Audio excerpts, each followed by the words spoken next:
The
we have Martians. Welcome to the show. It's your boy, MikeJar, here again. Wow, does he ever quit? Or take a break? Or breathe air? Or just constant capitulation over here? I don't know. We'll find out. Definitely,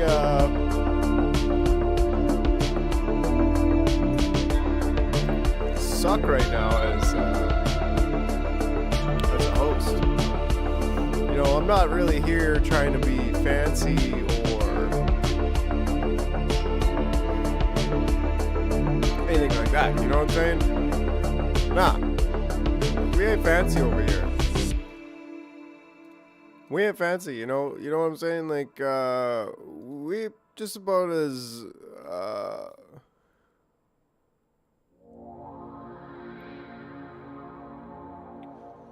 I don't even know what I'm talking about, you know what I'm saying? Like, I just woke up from a nap, and I don't really know where I am right now. But here we are in Twipto Crater, and, you know, we riding. You know what I saw today at the supermarket? Jars. Many jars. Almost had a jar attack. Yeah, we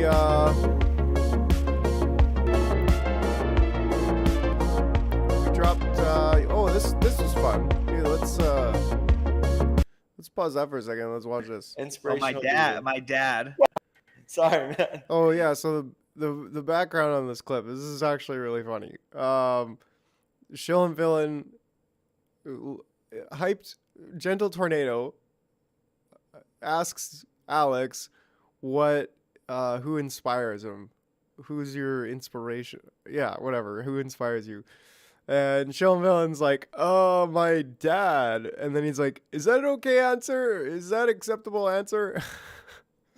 And so that's the premise of this clip here. So let's watch. Sorry, man. Who fucking knows? Anyways, that's a good answer. It was good. Listen. Wait, can I turn these questions back at you? Like, I want to hear. You can. Yeah. Oh, yeah. Who? Give me one person you look up to. Inspirational leader. Inspirational. Leader. My dad. Wait. You can't say your parents after I just said it. But I was sure about it. I wasn't guess my parents, right? Really? Like, that's the answer you're looking for is my parents? Is that what you're wanting here? I didn't say it like that. I said my dad. And I'll say Gary V is an inspirational leader that I look up to. That I listen to his shit, and he fucking inspires me to be better. I didn't ask you. I'd say like, Gary V. Gary V. Oh, yeah, Alex, okay. Here. Well, I didn't know. Good answer? Yo, Chuck. So I was watching this. This is a Hyped Happy Hour is a podcast that Gentle Tornado does. He's a dude in the crypto space here on Twitter. And Alex, the reptile guy, who's not doxxed, he doesn't show his face. They're doing a podcast like an hour long. And Hyped asks Alex who's one of your, who inspired you?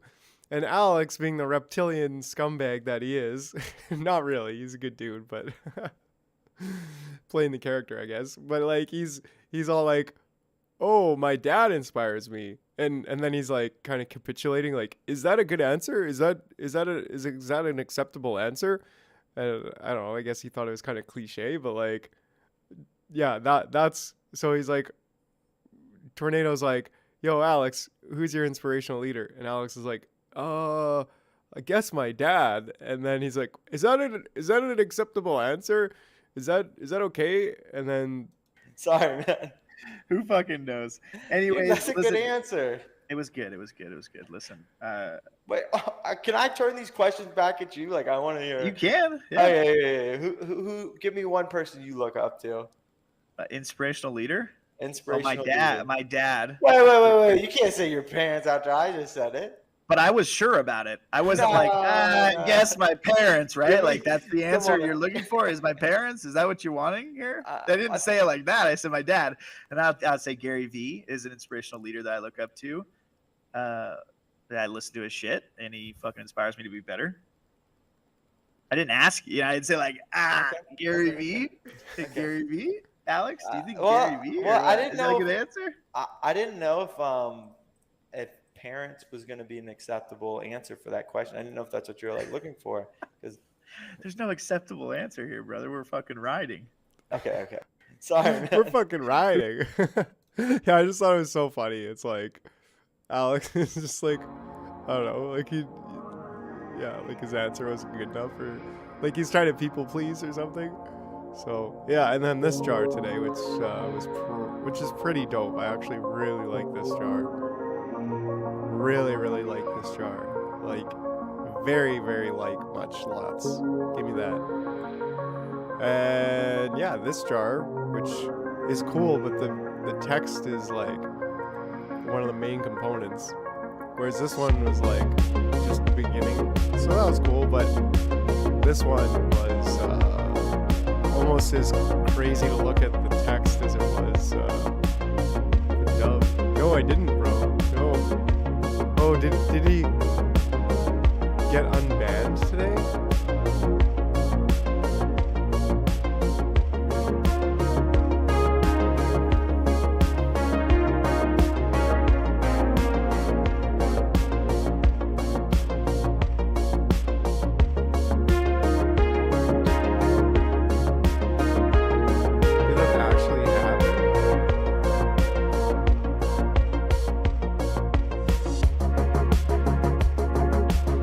I heard that, but I didn't see any,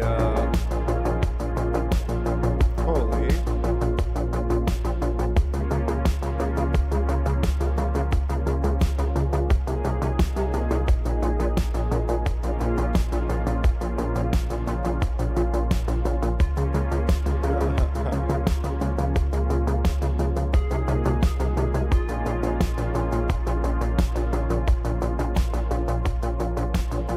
I don't see it.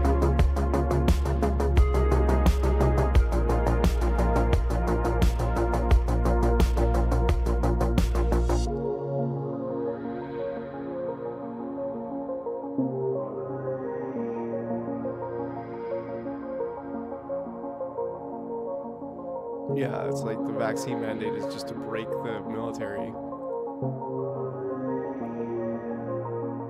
So China could come in and take over.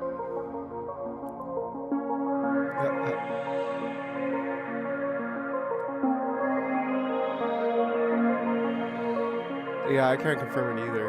It sounds more like a rumor. Did Elon even buy?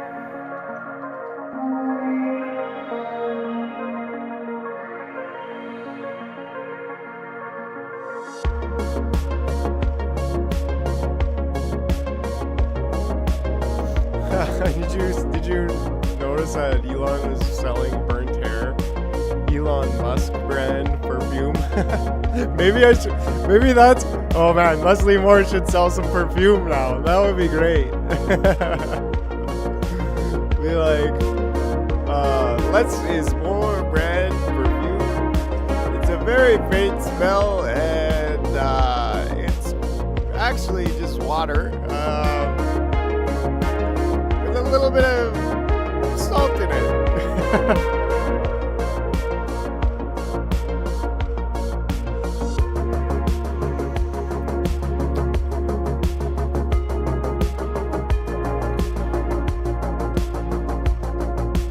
Trump unbanned from Twitter. Yeah, there's nothing that happened.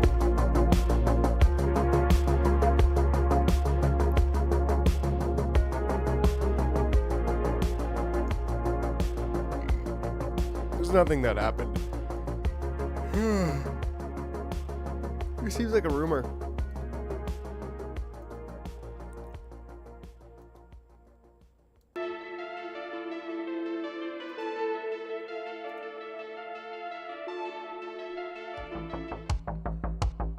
Could have been better.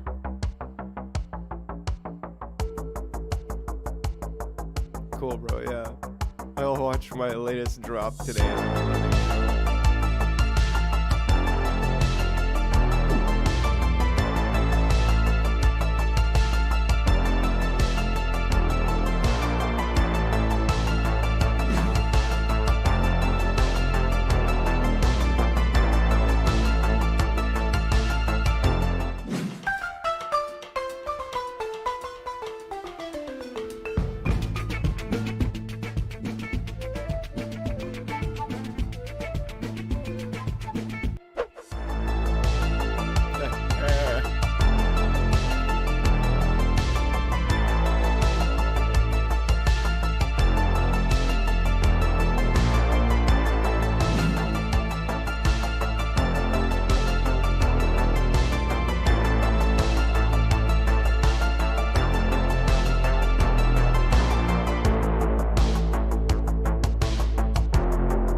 Welcome, organic apes. Welcome to the great Martian jar city of Tulsa, Banana, where everything's great.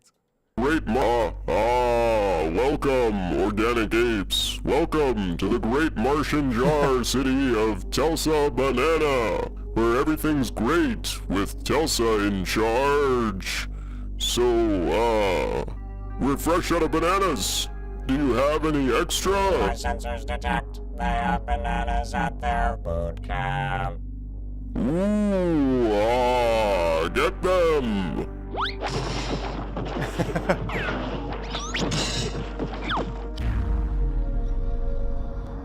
The fight scene, though. I forgot I ordered this delivery. It looks like we no longer need bananas. Give them the keys to the car for their troubles. Tulsa, the car was special ordered for me. How dare you question my orders? Give them the keys and a pile of bananas.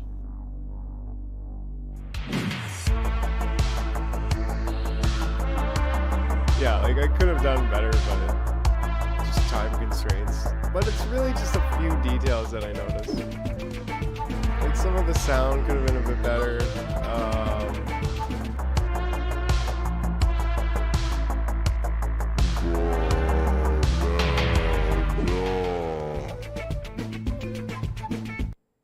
But ultimately, I'm very pleased. It gets me. It makes me laugh, and that's what matters. If it doesn't make me laugh, then just dump it. Dump it.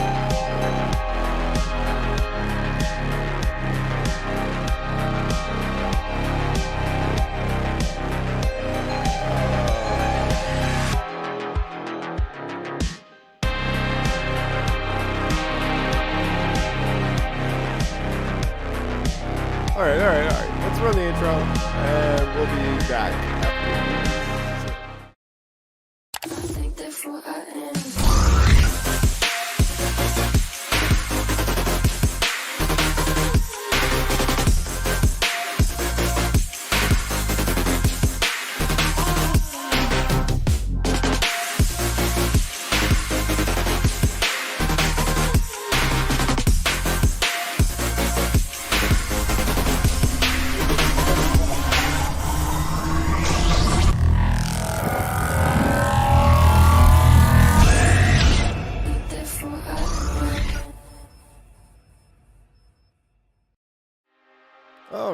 All right. Here we are. Welcome back. Oh, don't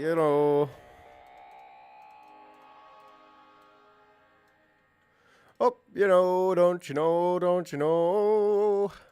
Wouldn't you like to know what you don't know? Oh, don't you know? Wouldn't you know?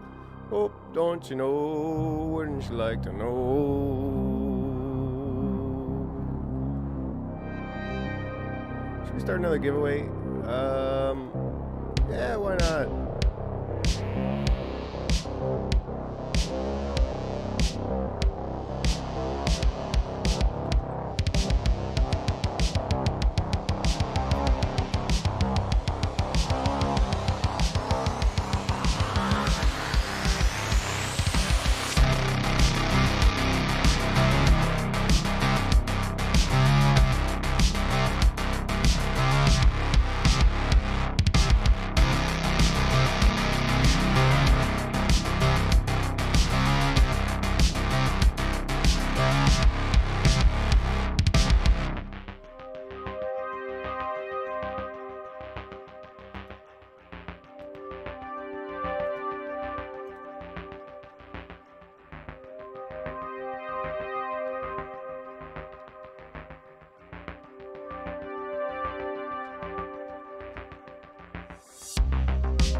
right, all right, all right.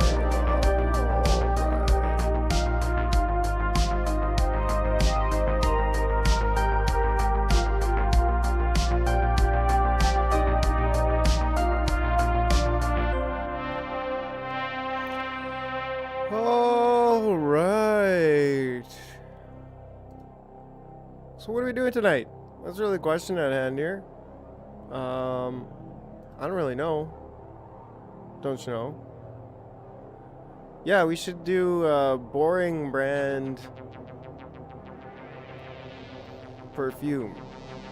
It's just a little bit of maple syrup and water.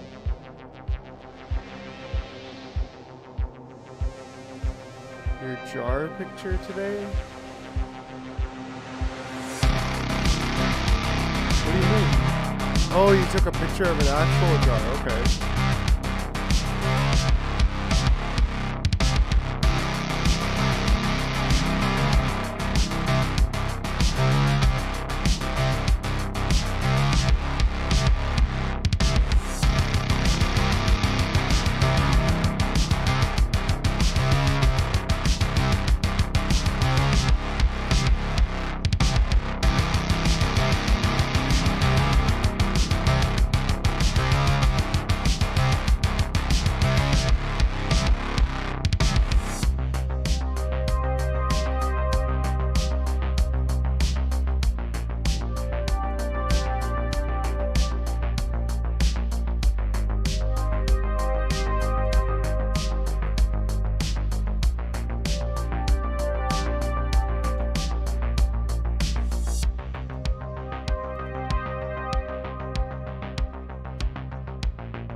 If I want to, I don't know if I want to deal with, making, you know what I'm trying to say?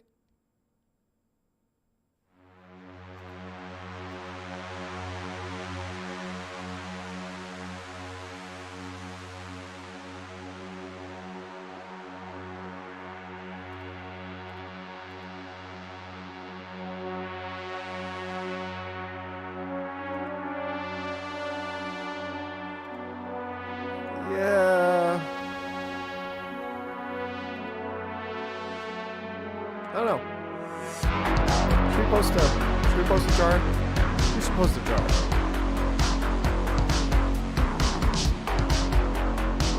Let's make sure the jars we posted are, we didn't really post too many jars today. We posted one less than normal, you know?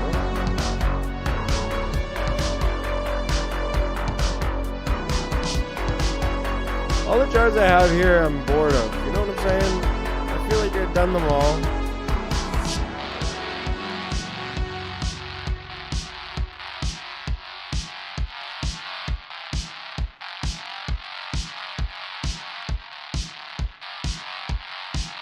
I feel like we've just done them all. Is this quite true?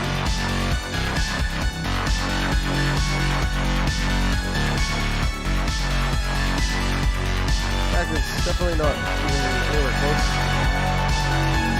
Alright.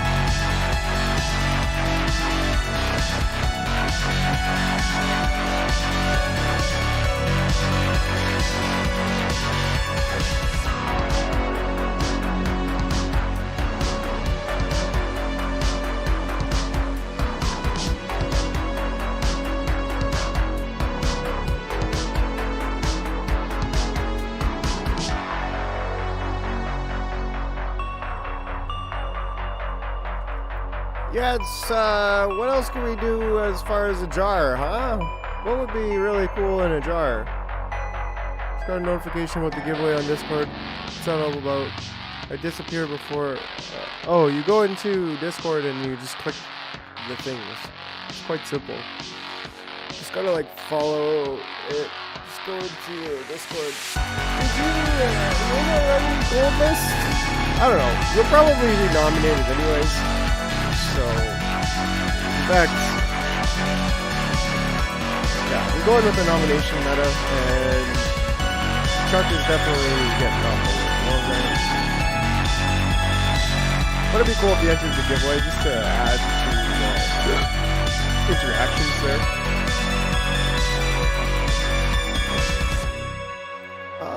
What else do we put in the jar? You know what I'm saying? We're kind of dry on jar ideas.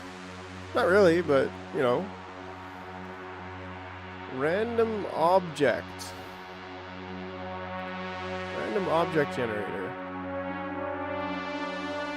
A Sharpie, a teddy bear. Mike is quiet. Oh, okay.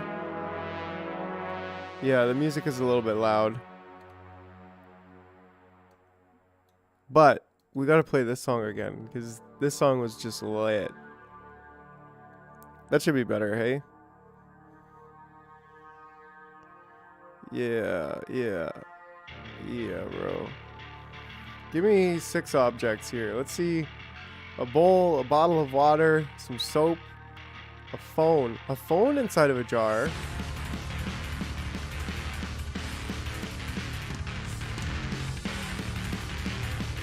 Camera.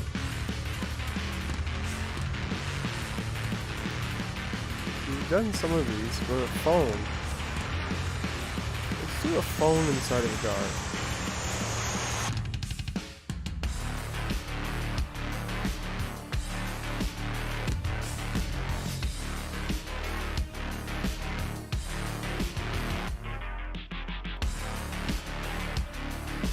Cat? We haven't done a cat in a jar.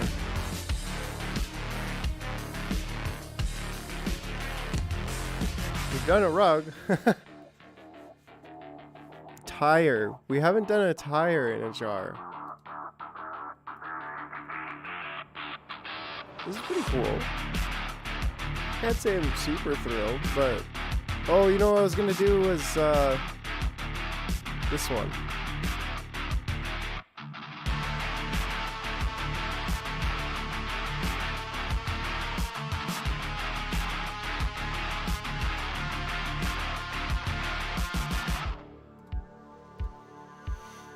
Let's do the green jar.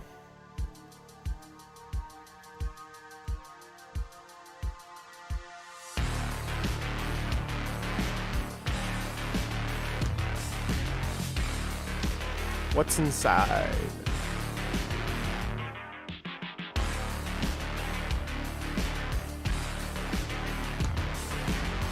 What's inside the jar?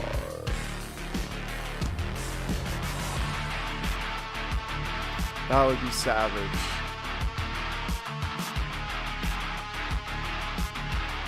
Oh, that would be pretty cool. I really like that. But I don't know if that's overdoing it. This one might be just a little bit more...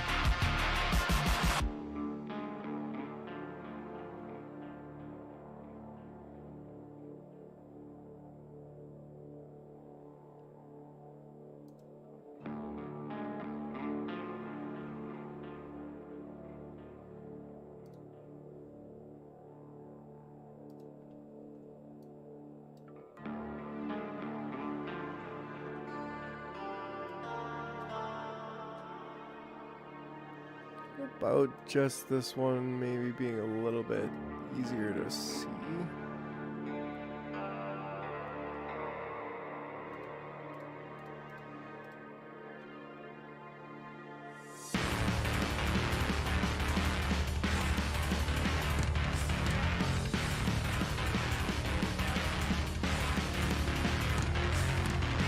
Maybe a combo.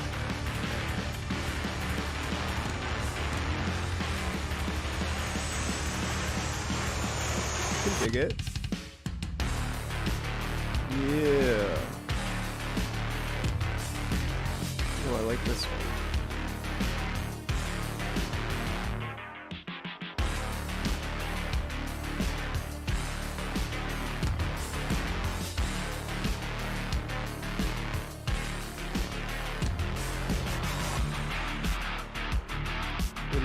just a little bit like this. No, like this.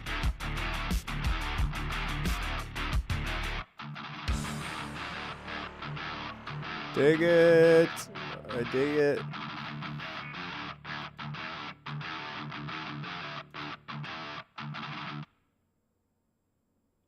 Yeah.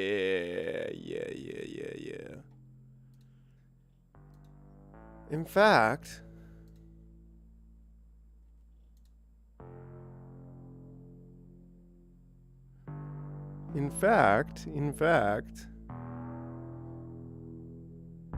I might even do one of those fancy posts that I do sometimes.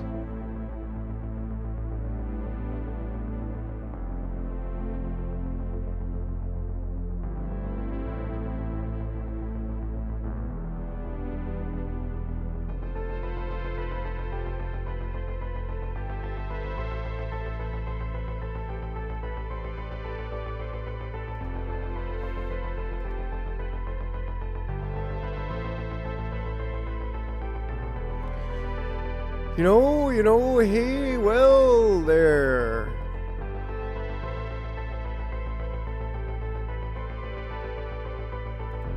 Something cool about those hands, you know?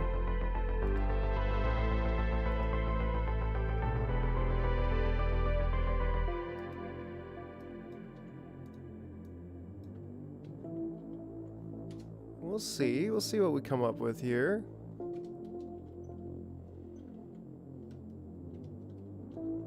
Kind of like that, actually. Oh.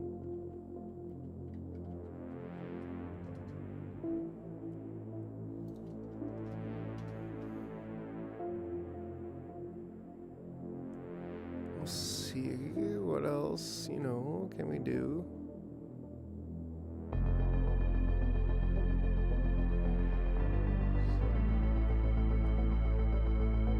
Have to click send to get the token to my wallet. No, your wallet, let me see if I can share this actually. Let me show you.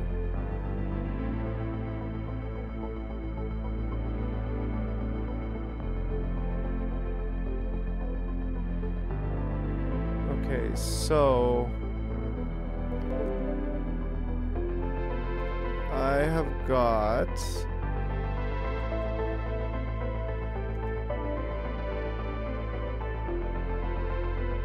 okay, so I've got my wallet up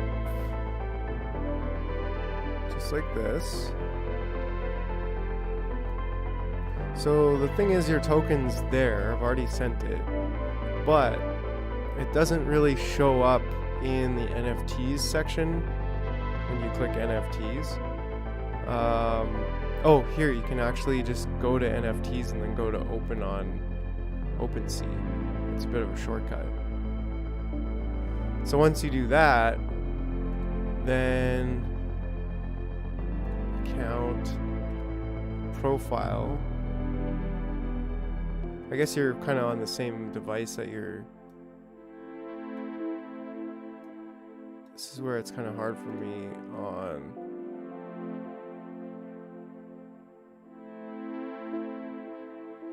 Is open on your PC device. Okay, interesting. So, but then you can go to more. Did you follow me?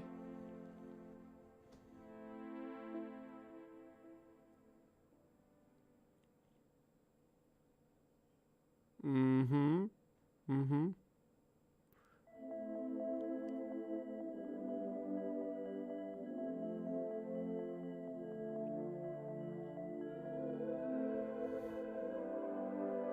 I wonder if we could get more like abstract.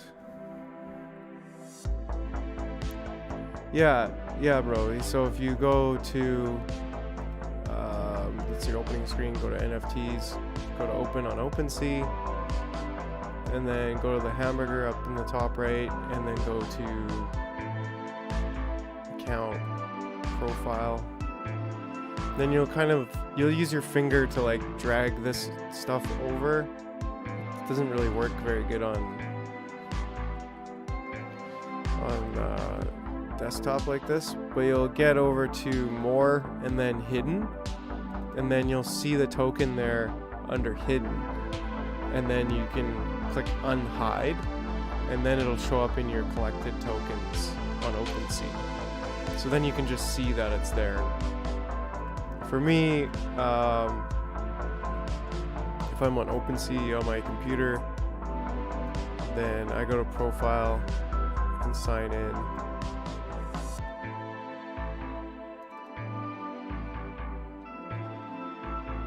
Enter my password.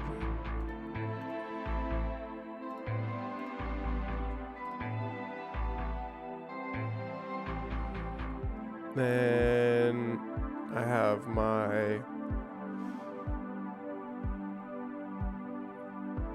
Oh, interesting. Is this...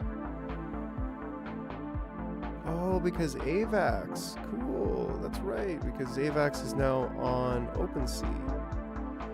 Which means that my other jars are also there. So then there's my Origins collection, my Regen New collection. There's actually 3 Bootstrap Zone tokens. And I don't have an OG token. I do under created. Oh, but then it's like, here's more, and then here's hidden. And this is all of the trash tokens. Why is this hidden? I'm gonna unhide that one. Unhide that one.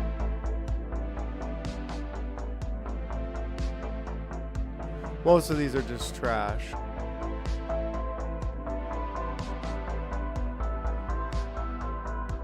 Yeah.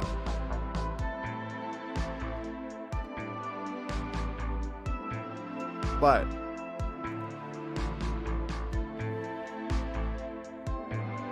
OG token here. So there's 33 different people that I've given them to, and oh no, token art is, I would consider, not really that good. I mean, I like it. It's cool art, but it's not really about the art. It was just about sending people a blockchain token that I can then use to give stuff to. I can drop to this address. I can use it to do different things. Oh, excuse me. So that's what's up. Almost did a thing here with this.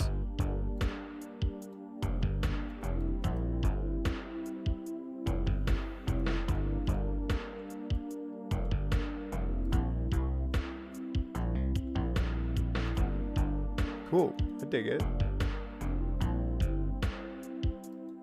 Sure, let's see how it turned out. Yeah, that looked good. It looks good actually.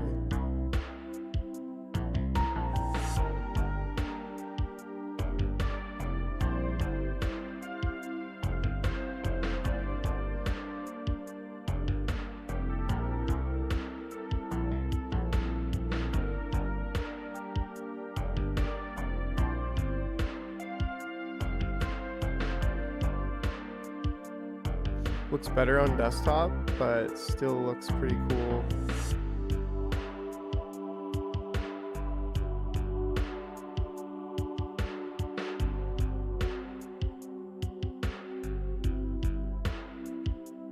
Yeah, okay. Looks pretty cool no matter what. It's like, what the fuck is going on there? So anyways,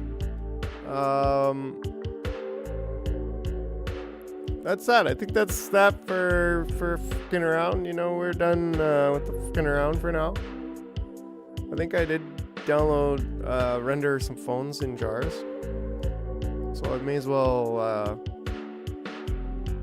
save these, dust them off real quick. It's gonna be a bit of an earlier night tonight, actually. I might even close it up at 11. I don't know. I probably say that more than I actually do that. But I woke up right at like 8:50, yeah, and was like, yo, I think I might take the night off. And I was like, nah, fuck it, don't be a wuss. Man, I literally stayed up till 5 in the morning last night getting this, so it was pretty hectic. I almost died. Not actually, but, you know, doing what I love, and that's what matters.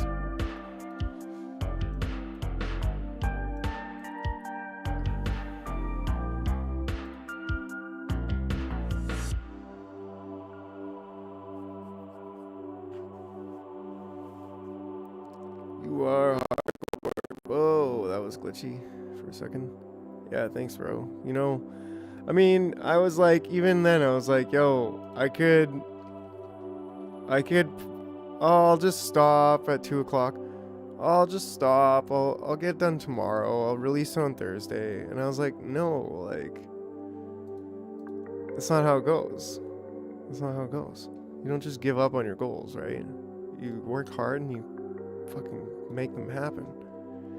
And then by like 3, I was like, oh man, I'm so close. Like, I can smell it. I'm so fucking close.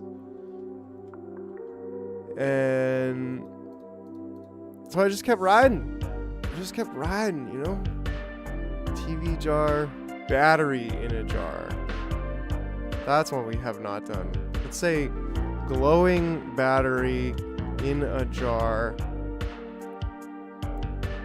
Glowing radioactive. Yeah, nuclear battery. Glowing nuclear battery in a jar.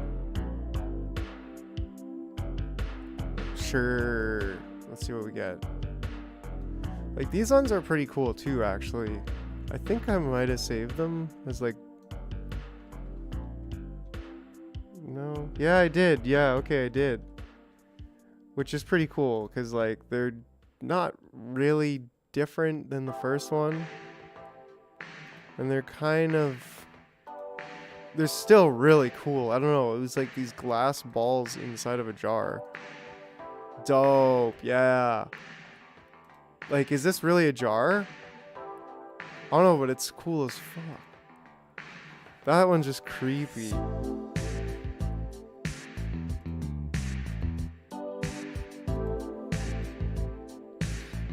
But I dig them all.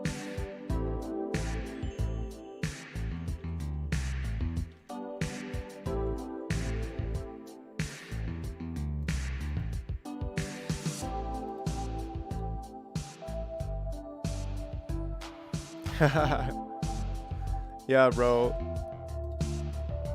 And I get you, and that's why I'm like, man, I'm kind of at that phase right now. Like, I'm like, yo, I'm not staying up past like, and you know what? I deserve it. I've been really grinding, and it's time for me to slow down just a little bit.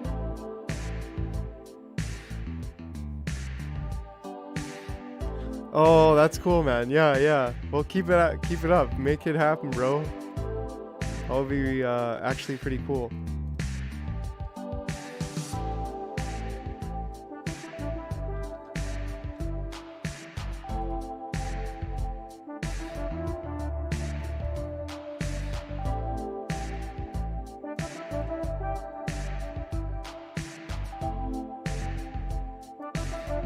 Basically, I have to come up with like 100 more topics, 100 more things to put inside of jars. I still really like this, even if it's like not exactly a jar. I don't even know what it is, but the colors on that one are really cool. Because right now, what do we have? We have 378 plus 53. 378 plus 53. We have 431 jars, which leaves us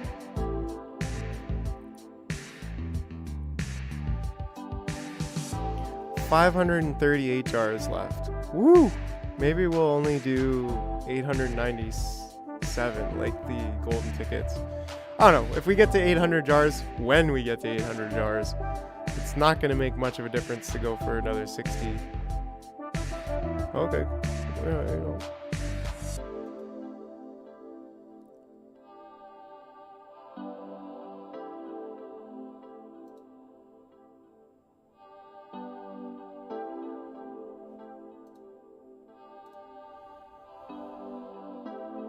Cool.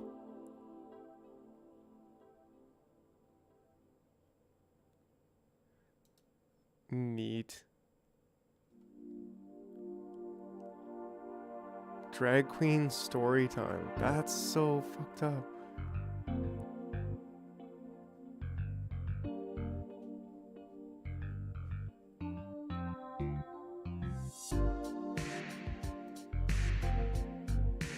That's so weird. Oh yeah, we're just telling stories to kids. That's all. Ha ha.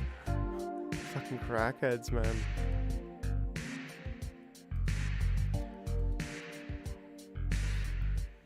What else could we put in a jar? I'm just continuing generating jars because that's easy and fun.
All right. Off the crack, Twitter.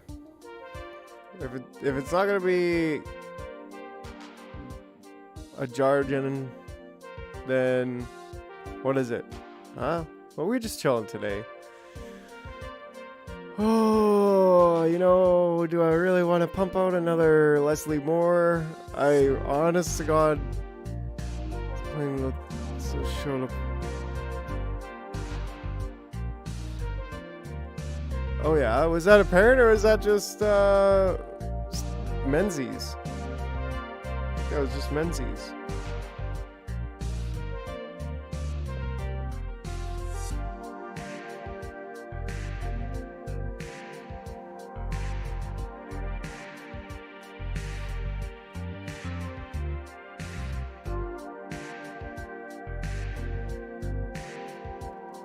A parrot.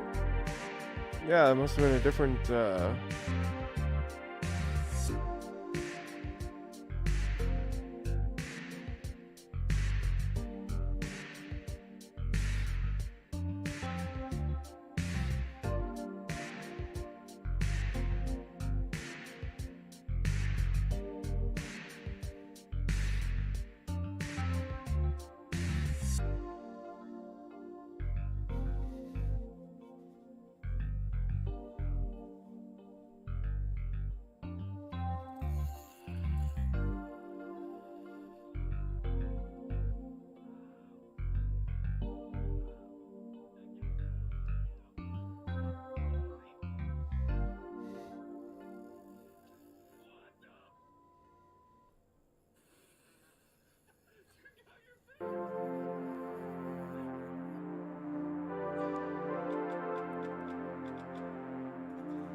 we riding the chill train tonight. You know what I'm saying?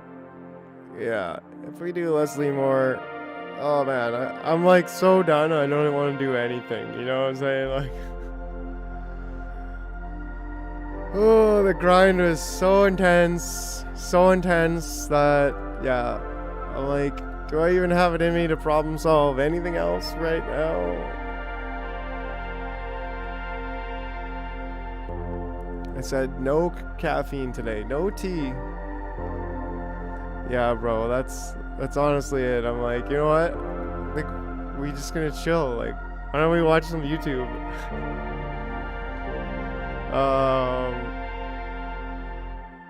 That grind was so intense last night that it just gassed me right out. I was like, man, I gotta be careful not to do that. And the way that I'm gonna not do that in the future is by doing more on Saturday, because I'm not making use of my Saturday. Although it's like, it's kind of a one way or another, because I think in my head, oh yeah, I'm just gonna grind all day every day, you know? And then when reality hits, it's like, actually, I'm a human and like I need to eat. I get lonely if I'm just by myself all the time. And you know, as much as we're chilling right now, like Chuck and sometimes more people, but it's just like being in the physical spaces with people. You know, right now I'm by myself, like I'm completely alone. So I spent like the whole entire day alone, which that's kind of my tendency. I kind of like that, but I also am like, yo, it's not good for the mental health. So yeah, then I get to like Saturday and I'm like, well, I don't want to just sit here all day by myself, you know, it's kind of boring. It's like in my head, I'm like, oh, why not? Just grind it out, just do more work. And then my real self is like, yeah, bro, do something, meet people, go somewhere. So yeah, bro, I get it. I'm the same kind of guy. Okay, I actually don't mind being by myself, but after so much, I'm like, yo, especially it's like, you know, I wouldn't mind getting married one day, and that ain't gonna happen with me just being by myself. Although, really, I'm so focused on the media brand that it's like, you know, I don't really care about trying to chase girls right now, which is fine, which is also totally fine. But yeah, it's not always possible for me to get all the work done that I decide that I'm going to.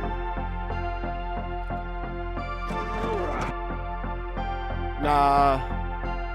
And man, like looking back, the only real date that I actually liked was before I went to Toronto.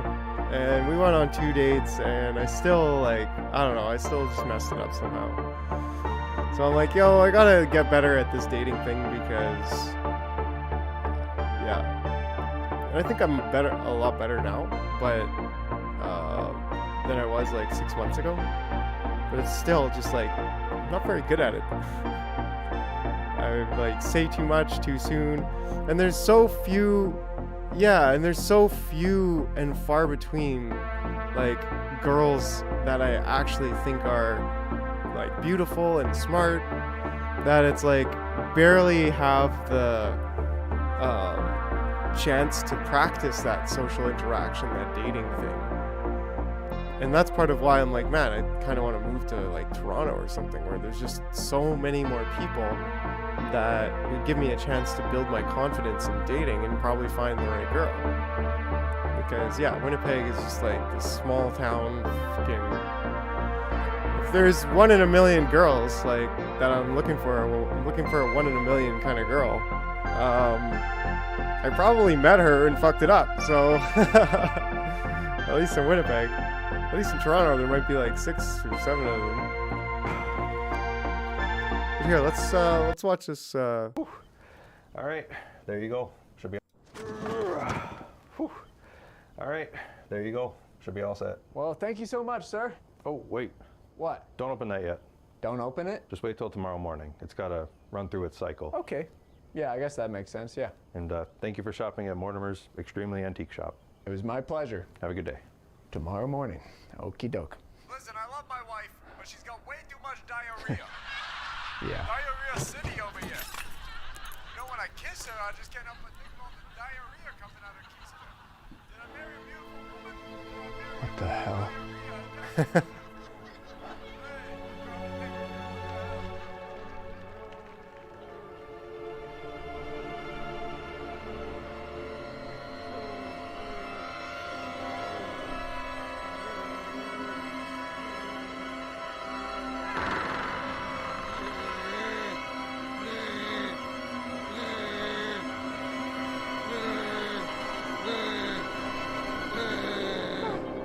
What the hell is this thing?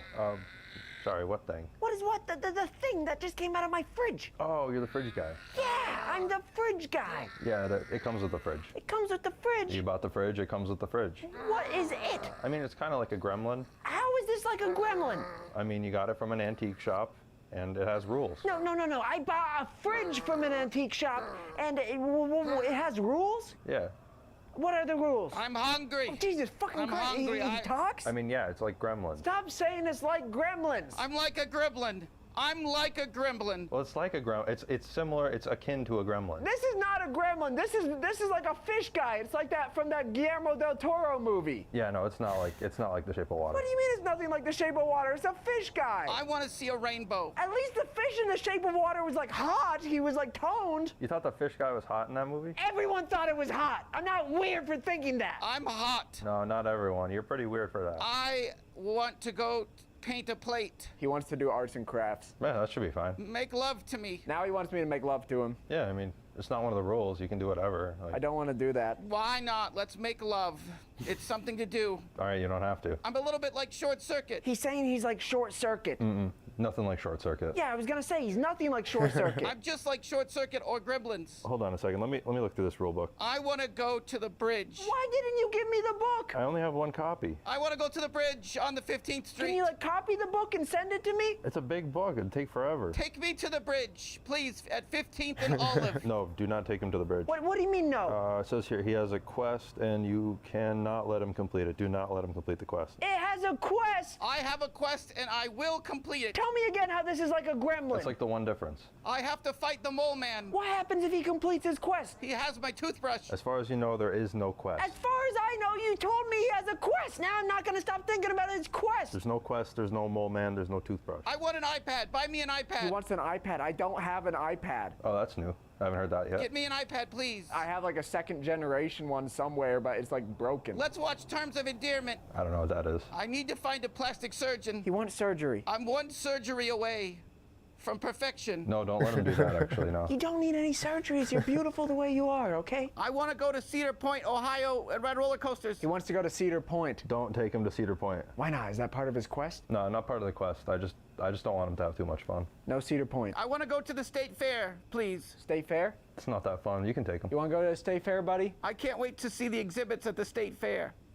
Hey guys, before you go, there's actually a second animation that came out today. Justin Roiland did a special for Hulu called the Poloni Show Halloween Special, and it's an anthology of shorts, and he had me make a short for it.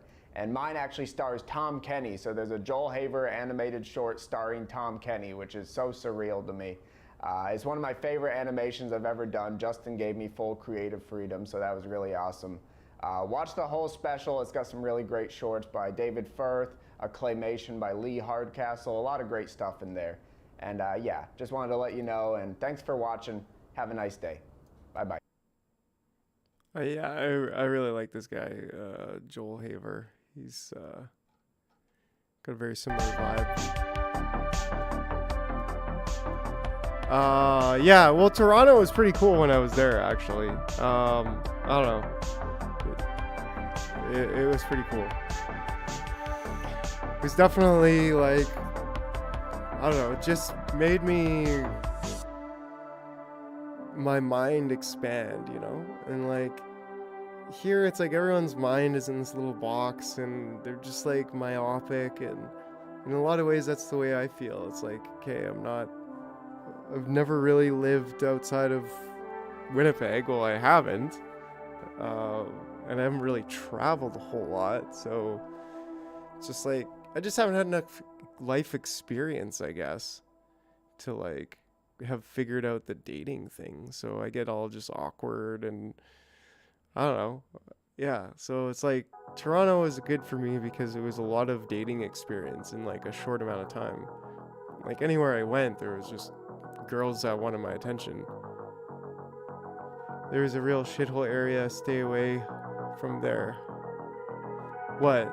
Oh, there was probably one or two shitty areas in Toronto, but yeah, it was good, man. It was a really good time.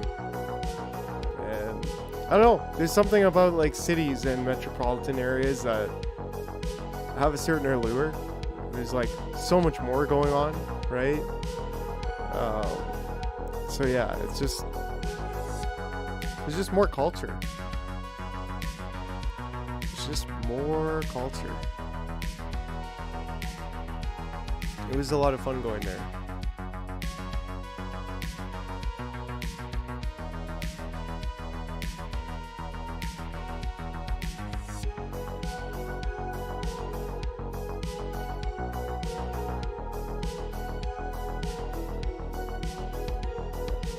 Well, what else can we get up to?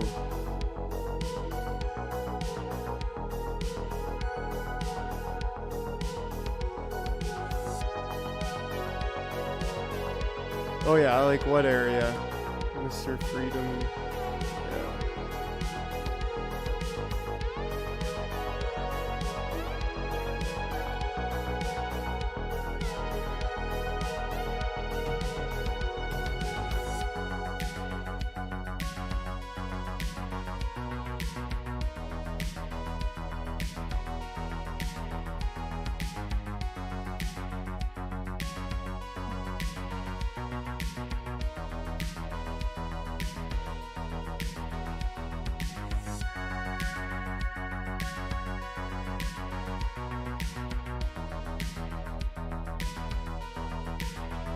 Crazy quantum computers.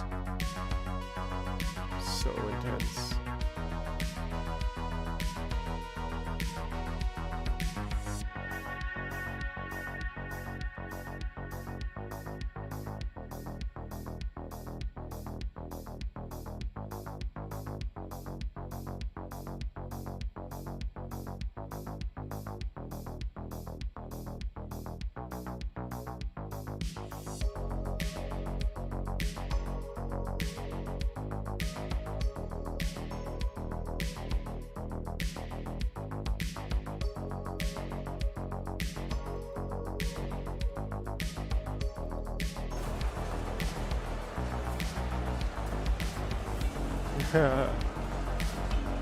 Massive army of orcs.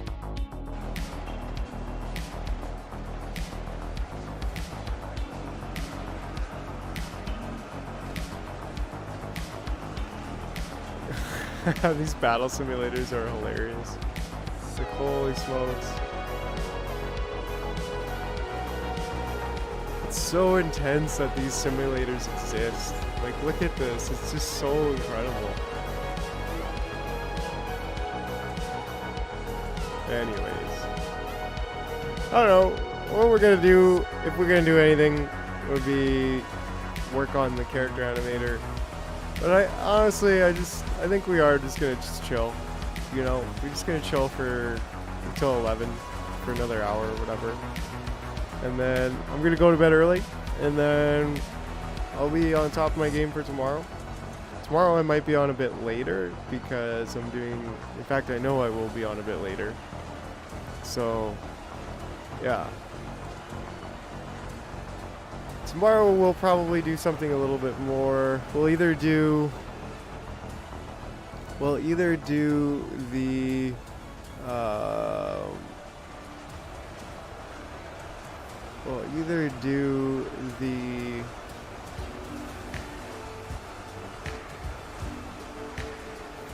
we gotta get the new live stream character animator thing going.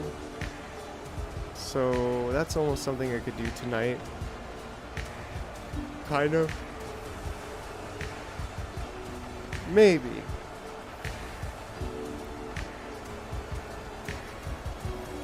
But anyways.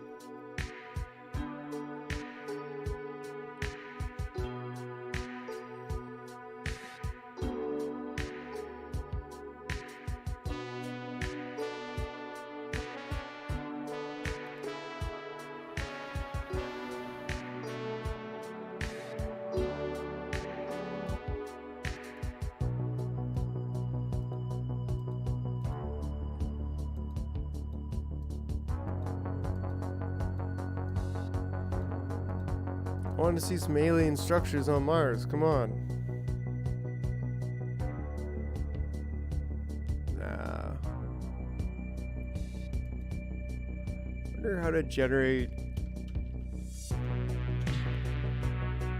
AI video.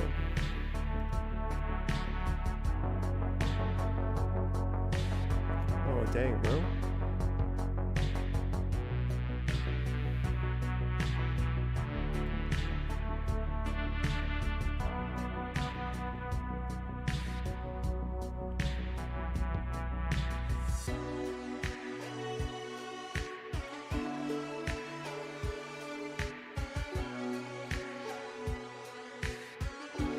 Is a tool that generates a brand new image by simply typing in some keywords or phrases. It is absolutely astonishing what the AI can do, but unfortunately there are just images that comes out of this tool. So in this video, we're going to show you how to transform those images into movies or moving art. Now, getting access to the MidJourney AI is through an invite, and we happen to have 5 invites laying around, so definitely stick around till the end of the video to see how you could obtain one of those invites. And now let's create some moving art.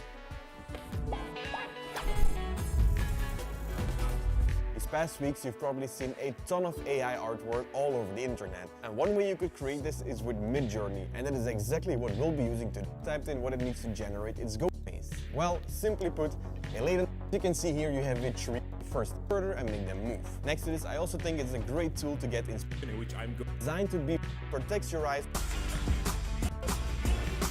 We're building the world's largest swing. It's cool they have a studio. Additionally, you can also put yourself on one of these moving arts pieces. For example, the matches 100. But the MSI color grading force screen blending why values a scene, creating one cool image. Very last step is to add Jordy, which is actually a simple green key. We positioned and color matched them, and donezo.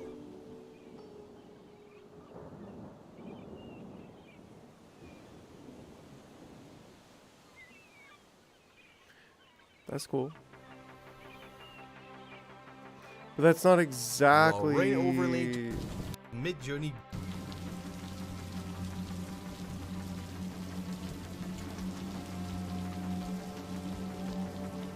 For our last moving art, the cool tribute to Eddie Munson from Stranger Things. The steps of bringing our scene to life are actually the same as before. So much for watching, guys.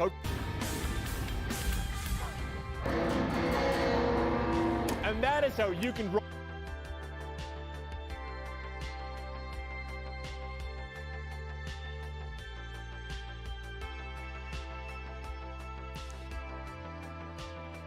Dang, bro, you can send me in Telegram.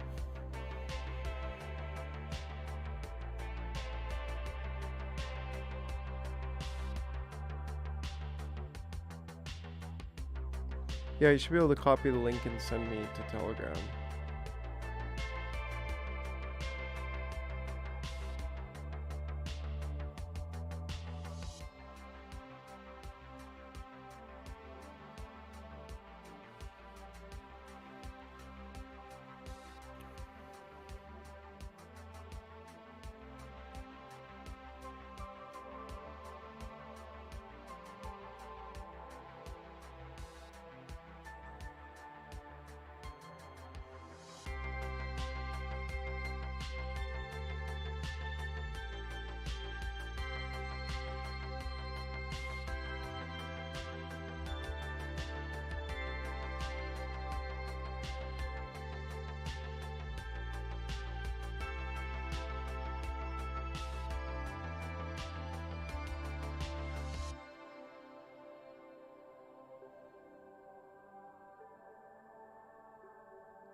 There's a lot of spam in the Wham chat, hey?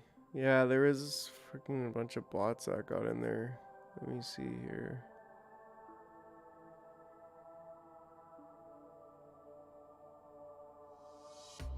That one.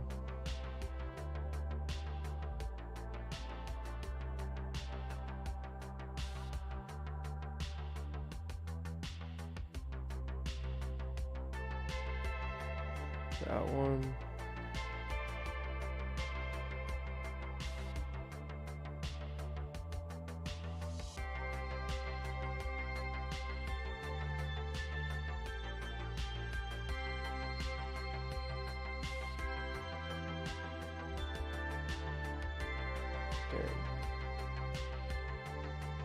Yeah, that's always the same bullshit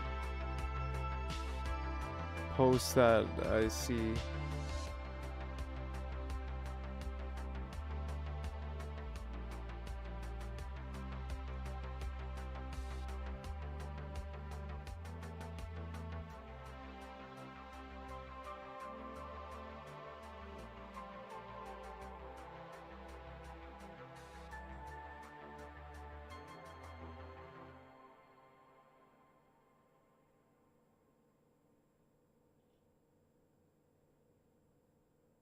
There we go. I got a bunch of them. I got a bunch of them.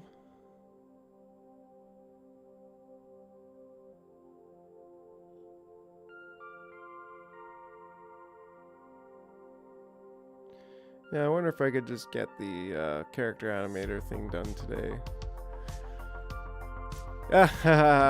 Just thumbs downing him over and over. You bastard. You ever watch cop videos?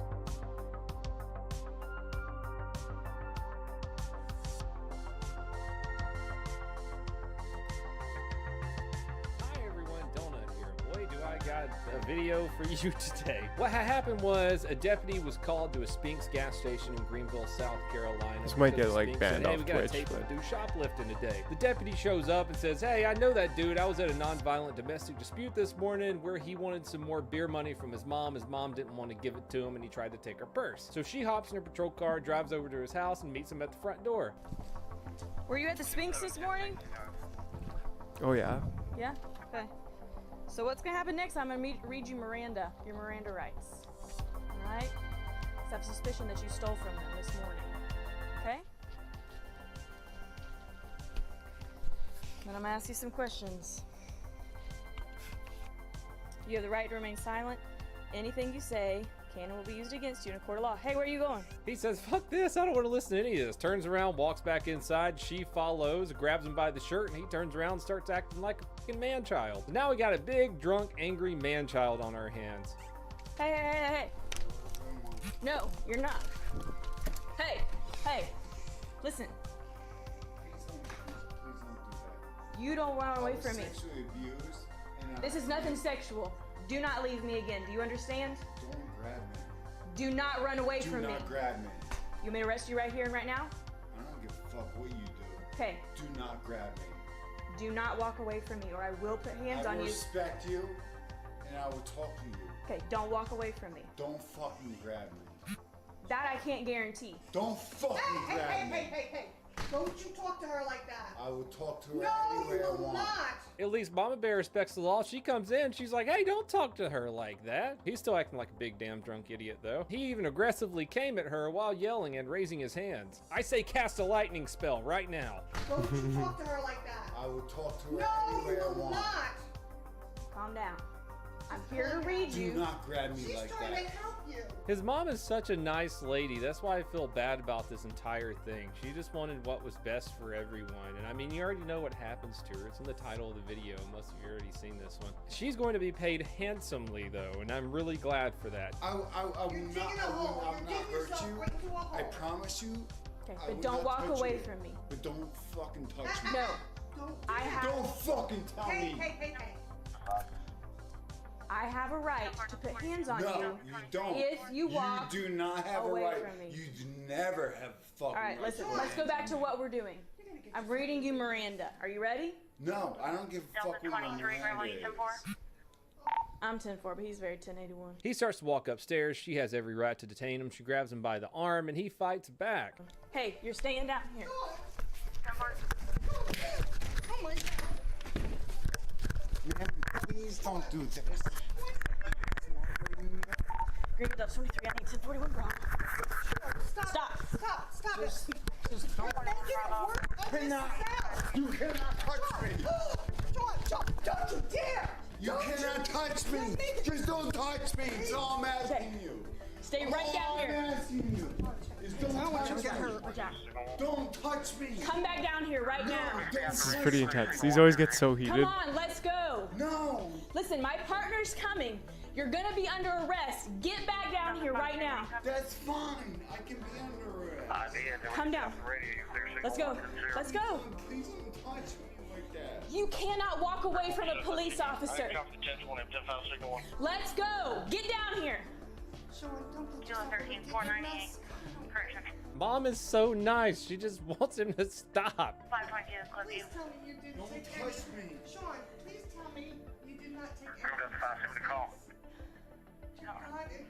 Yes, of course I did. Greenwood Dove 23, I'm 10-4. Well, at least he admitted to the shoplifting. Despite being manhandled, the deputy's super nice to him and talks to him for a few more minutes and even gets him to agree to come down the stairs. So I'll do whatever you fucking want. No, you're not. No, you're not. Come on. Okay. Come on, let's go. I'm not gonna fight you. Turn around. I'm not gonna fight you. Turn around then. I'm stronger than you.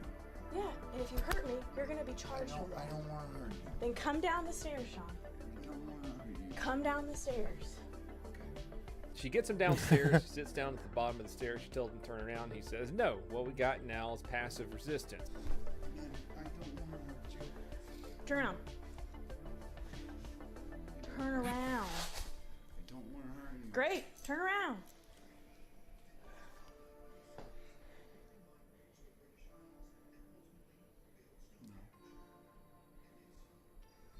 Yeah, that's where he's like, he knows he's fucked up. Okay, you're gonna get a resisting charge. The homeless in Philadelphia? Because it's the law, Sean. Yeah, maybe Welcome we'll to check the it out. law. Just because you feel like it. Does it make you feel good? Does it make you feel good? Don't be fresh out. She's trying to do your job.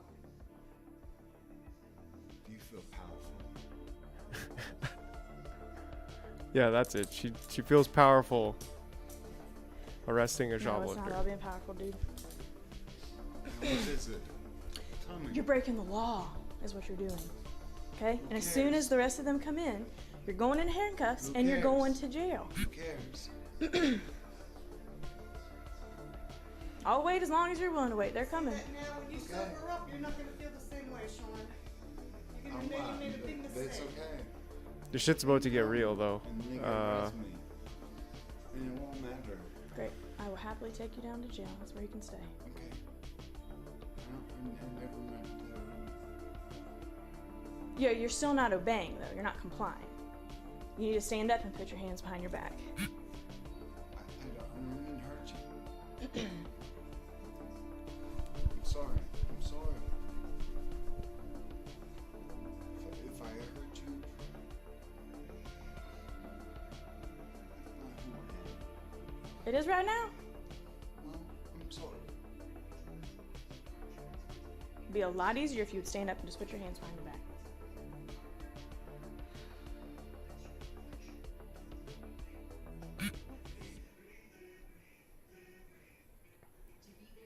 Control. You like this, huh? Is that why you got into this job? They talk for a few more minutes on the stairs, and then she goes in for an arrest. In my opinion, maybe, instead of trying to arrest the guy that kind of manhandled her the first time, just wait for backup. Wait a few more minutes. He doesn't look like he's going anywhere. Or not. I don't know. I was only a cop for a few years, you know. I don't know everything. What would you guys do? Come on. Yeah, I would definitely wait till... I'm probably the same size as him, but like, I would wait. I'm placing you under arrest. Listen to me. No. Are you gonna be mean? or you can do this nice. I'm asking you to do I'm asking you to put your hands behind your back. I'm asking you to do this nice. Get out of the way. Get out of the way. I'm asking you to do this nice. Hey. Like, why not wait for backup? To do this nice. Let go. Well, this is a bad position to be in for the deputy. This guy's got, 50 pounds on her, and he's a foot taller than she is. And he's not wrong. He's stronger than her. He's got her by the wrist. He can do whatever he wants to. Seeing as how she was completely controlled by the suspect, she goes ahead and pulls out her service pistol. You back up! Put your hands down! You wanna shoot me? You fucking shoot me. Put your hands down. Do not tell me what to do. I know. Can you wait till No! Back up! Back up! Back up! You're making it. Back up! The mom's standing over the son. It sounds like the neighbor's saying, hey, please just wait for backup. The officer goes up and kind of pushes mom away, which makes Sean, the drunk, angry man-child, even angrier. And then he rushes the deputy. That's when shots are fired. The deputy fires 2 shots, the first one of which unfortunately hits the mother. The second doesn't hit anything. Sean! You don't No! touch my mother in my fucking house. Shots fired! Shots fired! You fucking hurt my mother. The guy pins the deputy to the ground. She's able to kick him away, pull her service pistol out.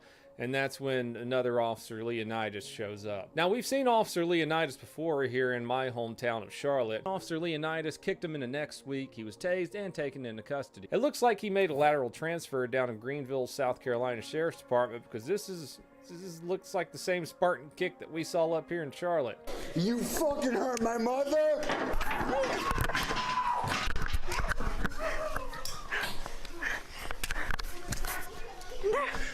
No! Don't hurt my mother. Back up! You don't hurt my mother.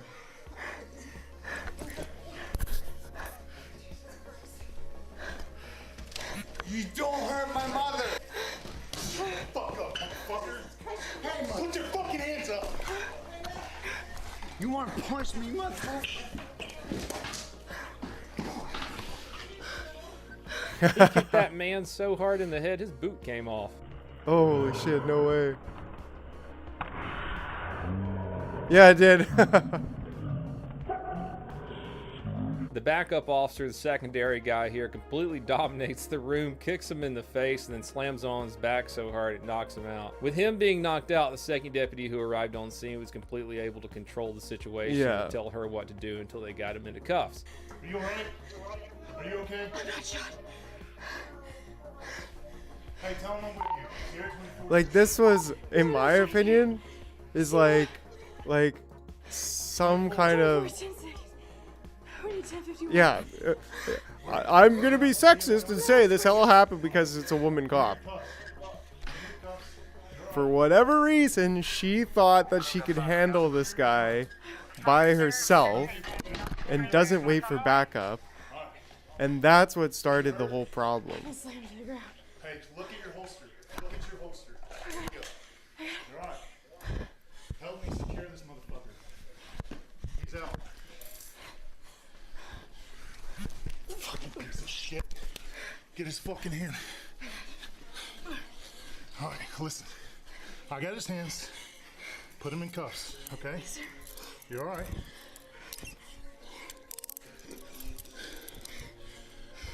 The female deputy we saw throughout the video ended up having a concussion. In the end of it, she was treated and released. The suspect caught some charges, including resisting arrest with assault and battery of a high and aggravated nature, and shoplifting. This whole time, I just feel bad for mom. First of all, she has a son like that. Second of all, she was just trying to calm everybody down to make sure no one got hurt. She ended up catching a bullet, and from what I'm reading, had to go through 10 surgeries so far. As I said, I hope she gets paid very, very well. Well, everyone, so I don't Monday morning quarterback this one too bad. Let me know what you think in the comments. Yeah, I mean, dang, like, women should be able to be cops if they want, but like that, they have, you know, that could have been a guy or a girl who made that unprofessional decision to try to take on this guy by himself, and then because of that ends up firing a couple rounds, like ends up escalating it to the point where she needs to pull her gun out. And yeah, the suspect is completely at fault, but at the same time, I think that could have been handled a lot better. Like even me, like if being the same size as the guy, just the same size. If I was the same size as that guy, I would still think, hey, wait for backup, so that this is just like all the force necessary. No, that was her gun. Oh, where was her taser? Yeah, I don't know if they even have tasers there, but whatever. But yeah, like it shouldn't have escalated to that, because that's the point, is that as doing security, you want to have more force than required. You don't want it to be an equal playing field. If that's the case, then you've basically already lost the battle. So it's like, hey, just keep it all calm until backup arrives, and then you'll have the force advantage, and then you'll be able to take on drunk motherfucker who's bigger than you. You know? Like, she's got something to prove. Like, I'm gonna get this guy by myself. And I don't know. Exactly, overwhelming force wins, and that's why I see the cops doing what they do, by just having tons of, like, what seems kind of extravagant amount of force present when they, like, took the TP down and stuff. Because that overwhelming force just stops people from thinking that they're gonna do anything, even, you know? And that's what they want. They just don't want anyone hurt, or at least that's the idea. By having that overwhelming force, it's making it more likely that nobody gets hurt. You know, I was watching a video of Hitler tweaking. Mm-hmm. Hitler's on speed, you know, he did a lot of speed. Yeah. He's at the 1936 Olympics, and he's sitting in the audience like this, like tweaking. Yeah, I was like an actual like footage of him. Yeah, Okay. it's actual footage. So he's just rocking back and forth, tweaking. Wow, he does have crackhead energy. That's amazing. 100% tweaking. So, I mean, there's no way you rock like that if you're not tweaking. And he's like fidgety too. Where's his left hand? What is happening there? He's touching He's got a glove. His left Mhm. hand's got a glove, and he's rubbing a gun on his dick. He's Go back jazzed to that. up. Let me see that again. Replay, please. Look at this. How weird is that, man? How weird is it to see that guy? It might as well be a meth head, right? When you see a guy How do they like let that? this guy like? I mean, he is a He's meth got head. something Holy he's touching his dick with, and that something in his hand is in between his legs. You said cane. I mean, you might be right. Oh, yeah, yeah. You said. I Could be a mean, cane. you were joking about the gun, but I mean, could be. Could be a cane. Could be a Ruger. Might be a gun. I think it looks more like a cane. That's fucked. No wonder that guy was so fucked up.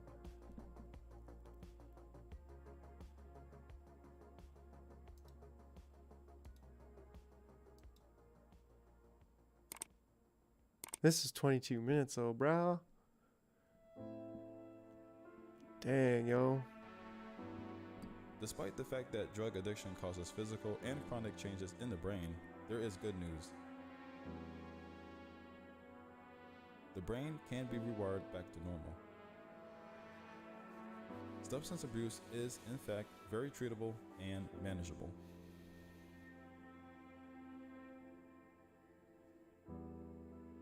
So tragic.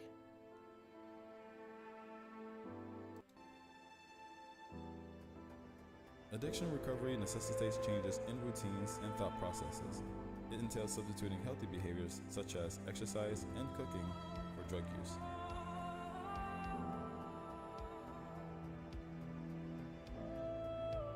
It also entails reframing a person's perspective and definition of drug use over time. Officials failed to provide adequate long-term housing options after closing down their living sites.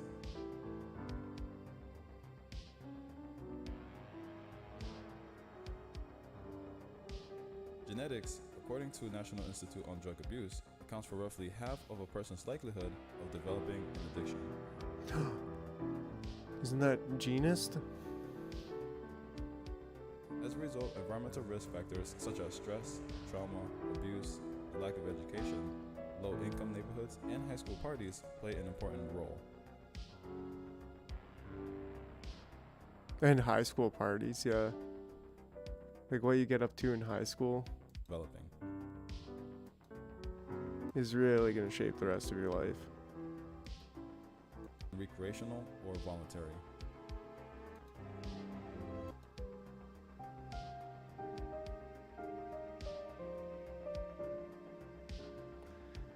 Like, like so fucked.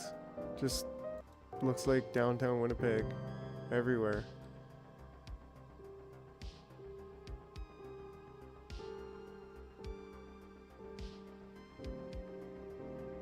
Homelessness continues to be a major issue in Philadelphia, notably on Kensington Avenue. Where is In Philadelphia? the city, approximately 5,700 people are considered homeless, with approximately 950 of them being unsheltered. In comparison to other parts That's of cool. Philadelphia, It's like this side of town has the highest concentration of homeless people. New York, Homelessness is caused by a Philadelphia, variety of Baltimore, factors, and including Washington. Poverty, inability to afford a place And to this live, is like and where falling outside of DC the is, system, right? all of which makes meeting housing requirements more difficult. Yeah, there's the White House.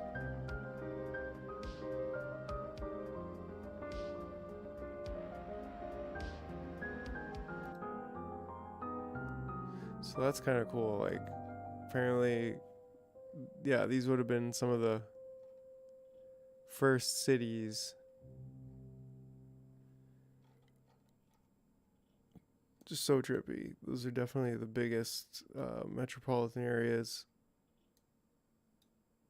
I've been to Richmond, Virginia before.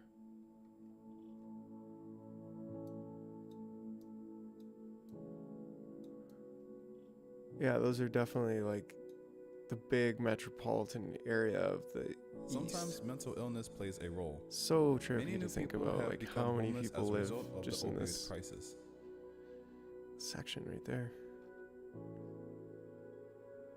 Although the homeless population is spread throughout Philadelphia, including Center City, and across the country, Kensington Avenue has the highest number of homelessness.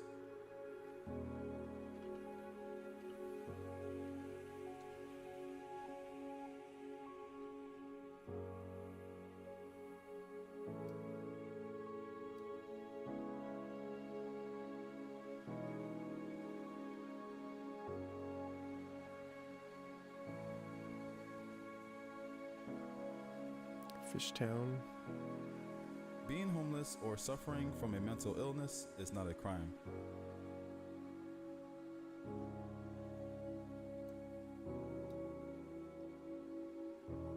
It is also not And illegal that's New to sit, Jersey, but occupy, this is or sleep in public places. Pennsylvania.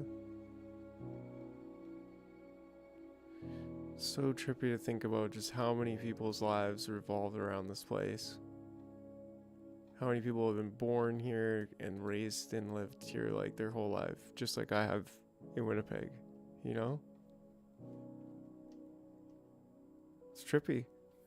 It's trippy, man. The world is a freaking trippy place.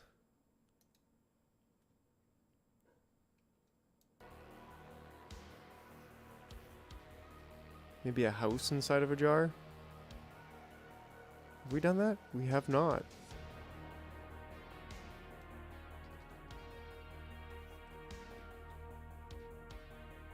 House in a jar.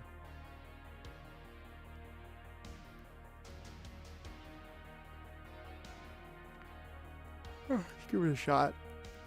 In honor of housing crisis.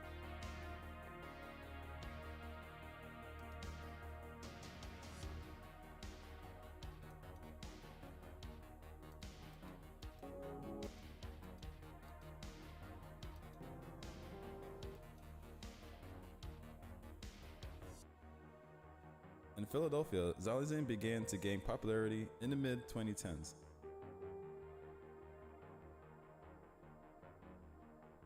It's like a zombie town.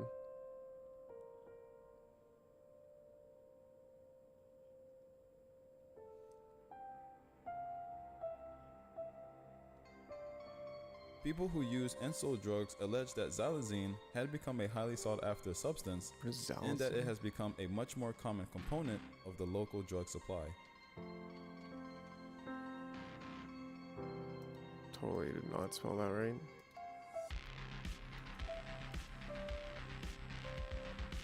The substance, who use and sold drugs allege Xylazine. that xylazine had become a highly sought-after substance and that it has become a much more common component of the local drug supply.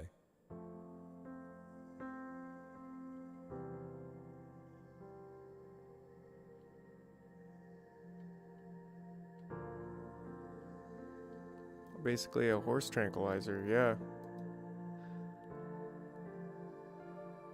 Pharmaceutical grade horse tranquilizer. The reports from Philadelphia, as well as hints that xylazine was apparent in other parts of the country, prompted the researchers and colleagues to try to track the drug's spread across the continental United States.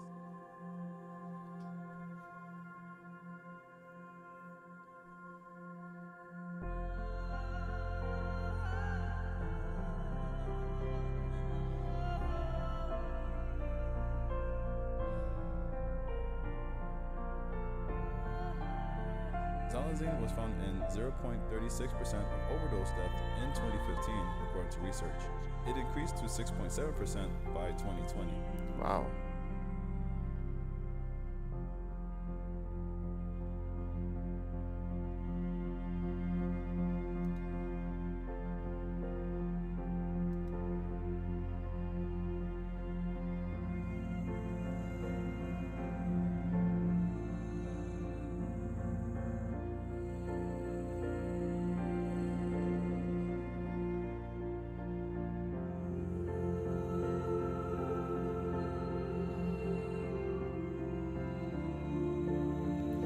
Yeah, it is sad. It's pretty intense, man.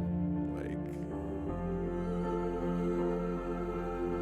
and it's like, what makes homelessness and drug addiction more prevalent? You know, like, what is it? Like, does inflation do that? Right? Like, I would say so, but like, what? And obviously, there's always going to be some percentage of people who just can't make it in society, but like, I guess it really is like, the more difficult it becomes to make it in society, the more people are just gonna give up completely and live like, you know, the more corrupt society is, I guess, too, which is again like a very difficult measure. Yeah, of course it's getting, and that's why I'm saying, like, it's, why is it getting worse? It's getting worse because of bad politics. Oh, well, everyone makes their choice. Yeah, well, not exactly. Yes and no.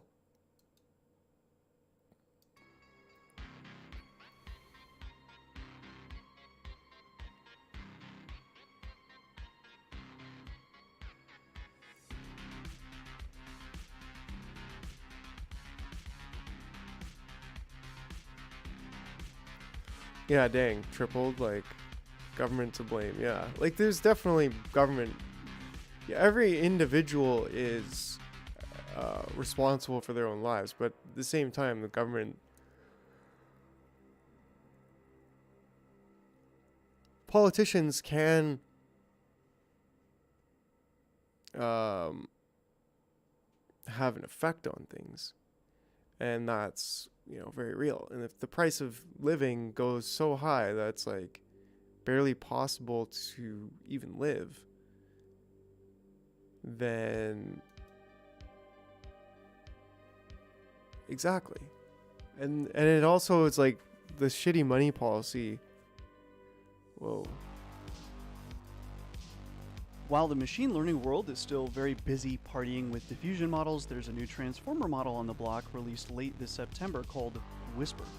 And instead of being yet another transformer text generation model, it's actually an automatic speech recognition or speech-to-text model. There are many ways that we can actually check out this model. It's fully open sourced for inference, and you can just download the model and use it. The team behind Whisper is I'm sorry, there's got to be some sort of technical difficulties going on here. There must be a mistake. Does that say open? Yeah. Oh, okay, yeah, it's an actually openish model from OpenAI that you can just download and use. Incredible. So let's see some quick examples of this model's performance, and then we'll jump into the paper, which actually has a surprising amount of just general AI insights beyond just telling us more about the model and project itself. I encourage you to at least try the... This is a piece of brick from a 2,000-year-old Roman fort that I visited in England maybe 20 years ago or so. I saw it laying on the ground and yeah, I took it. Yeah, I know, it was wrong. If everybody took a piece of the brick, there'd be nothing left, I know. But this is my first time overseas, and I just never seen anything that old before, and it just didn't. I swear. Yeah, dang, bro. Yeah, like, that's rough. It's so hard to, like, I don't know, man. It's pretty mind-boggling, to say the least. For me to see some friends that, like, work their asses off and still, like, then move into a little box. And, you know, making like really good money, and they're like moving into just like a little bachelor apartment. It's like and you even make good money, you know? Like, what the fuck is so wrong with our society that people who are really killing it, working their asses off, who are really smart, can't just go and buy a fucking house? Whereas, like, it used to be that basically everybody could buy a house. Yeah, bro, that's insane, honestly. I don't know how you could manage that. Like, I just $500 every 2 weeks. That's, I think, $1,000 a month. That's as much as I pay for my place, yo. That's pretty intense. So, like, I don't know, bro. Maybe you need a smaller truck. Yeah, like for me, I bought my car and I just have like a little 4-banger, so that's my probably lightest bills. Like, I just pay insurance every month and some gas, which is nice. Probably have to maintain it a little bit pretty soon, but I also barely drive, so yeah, I mean, things are pretty damn expensive. Like, I just went and got bare minimum groceries and it was like $250, and I was like, fuck, it's It blew my mind. I swear Joe Scott is high as fuck most of the time, but like, good on him. He's high as fucking possible, and he's making good videos that are enjoyable and gets the subscribers. Actual human being that was around close to the same time as Jesus picked up this brick and placed it on a wall, smeared it with mortar, and created a dwelling for somebody else to live in. Before that, a totally different person transported it there on a horse and cart probably, and before that, another person sold the brick to that guy, and before that, a totally different guy altogether formed the brick and put it in a kiln and made it in the first place. Because that's how civilization works, you know? Lots of different people doing lots of different jobs, specialized jobs, working together in a system that provides for everyone. It took a long time for human beings to get to this point, from bands of hunter-gatherers, generalists basically, to specialists. And the conventional wisdom has always been that it had to do with agriculture. I'm kind of the same way, but like, to not just create a more stable food source, but it forced humanity to kind of specialize and congregate and create systems to produce it and distribute it, trade with it. Buying more and it was stuff out of that necessity that the first city sprang up. Most of these early cities were centered around the Fertile Crescent, between the Tigris and Euphrates rivers. The city-state of Uruk has always been considered the first city, going back 6,000 years ago. This is how civilization began, as we understand it. You know, it works. It makes sense. All the pieces fit together perfectly. And then we found Göbekli Tepe.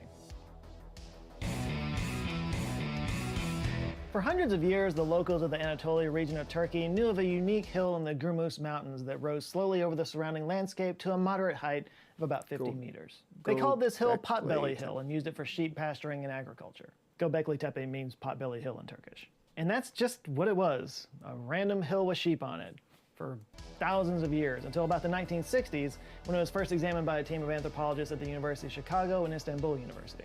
And in their examination, they found flint and limestone artifacts and assumed it was an abandoned medieval cemetery. And that theory held sway until about 1994, when German archaeologist Klaus Schmidt got a hold of the researchers' reports. Oh, I almost and he thought saw that was something Klaus different. Schwab. He'd been working on a survey of prehistoric sites in that region, and something about the reports just didn't read right to him. So he went to check it out for himself. When he got there, he immediately knew he found something special, saying, quote, "In 1 minute, in 1 second, it was clear."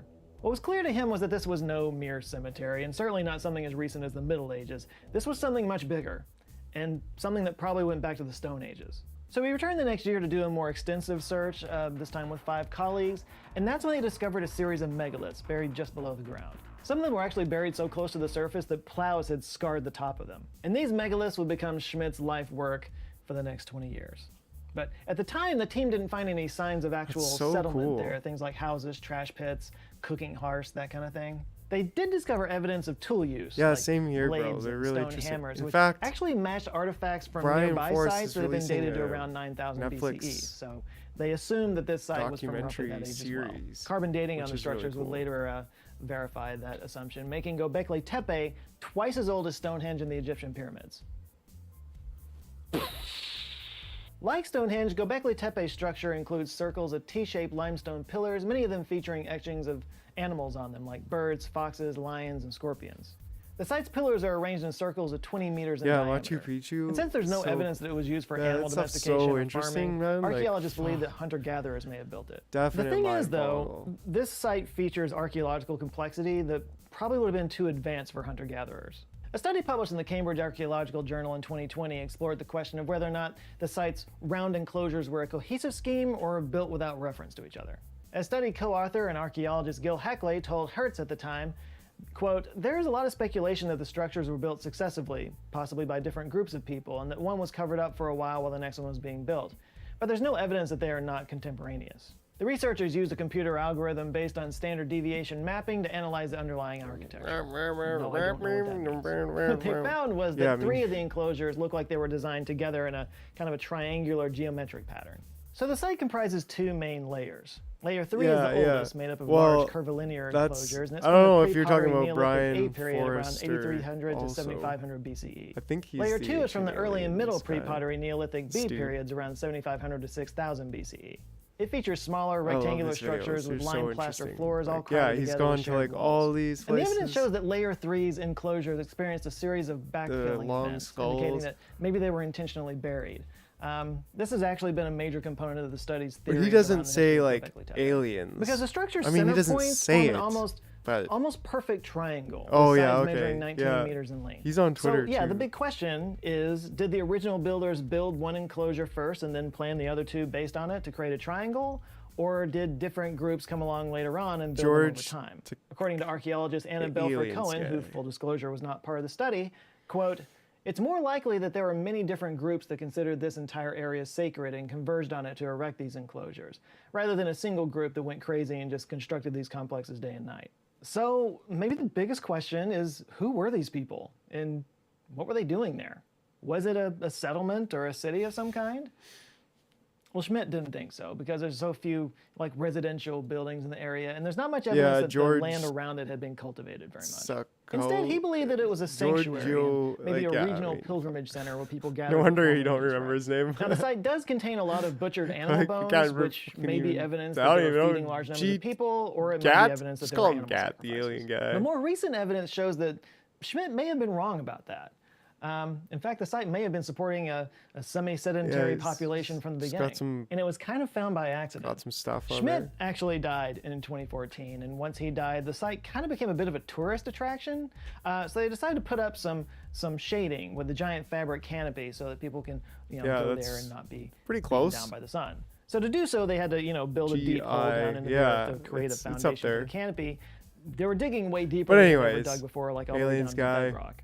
And it was way down there that Do a they little bit found of crack something Twitter. they hadn't seen before. It was evidence for houses and a year-round settlement. So, yeah, it may have actually been a thriving village with large buildings at its center for special events for a while anyway. They also found a large cistern, channels for collecting rainwater, and thousands of grinding tools for processing grain, for porridge and beer. As Schmidt's successor Lee Clare told BBC in August 2021, quote, "Göbekli Tepe is still a unique, special site, but the new insights fit better with what we know from other sites. It was a fully fledged settlement with permanent occupation. It's changed our whole understanding of the site." So Göbekli Tepe might have been an actual fully fledged civilization. Cool, right? Except not cool, because that kind of breaks history. Like I said before, our understanding has always been that places like this were only possible after the advent of farming. Stonehenge, the pyramids, even the astronomical site of Nabta Easter Playa, that goes Island back is super 7,000 interesting. years. All of these coincide with the earliest use of agriculture.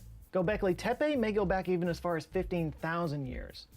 not only way earlier than agriculture, but way before there were domesticated pack animals or metal tools. This whole thing was done by human hands. This would have required massive amounts of effort and coordination, which leads to maybe the biggest mystery of all. Why? Why was it built in the first place? So in 2017, a pair of chemical engineers made headlines because they suggested that maybe it was astronomical in nature, that the animal carvings on the site's pillars lined up with positions of certain stars thousands of years ago.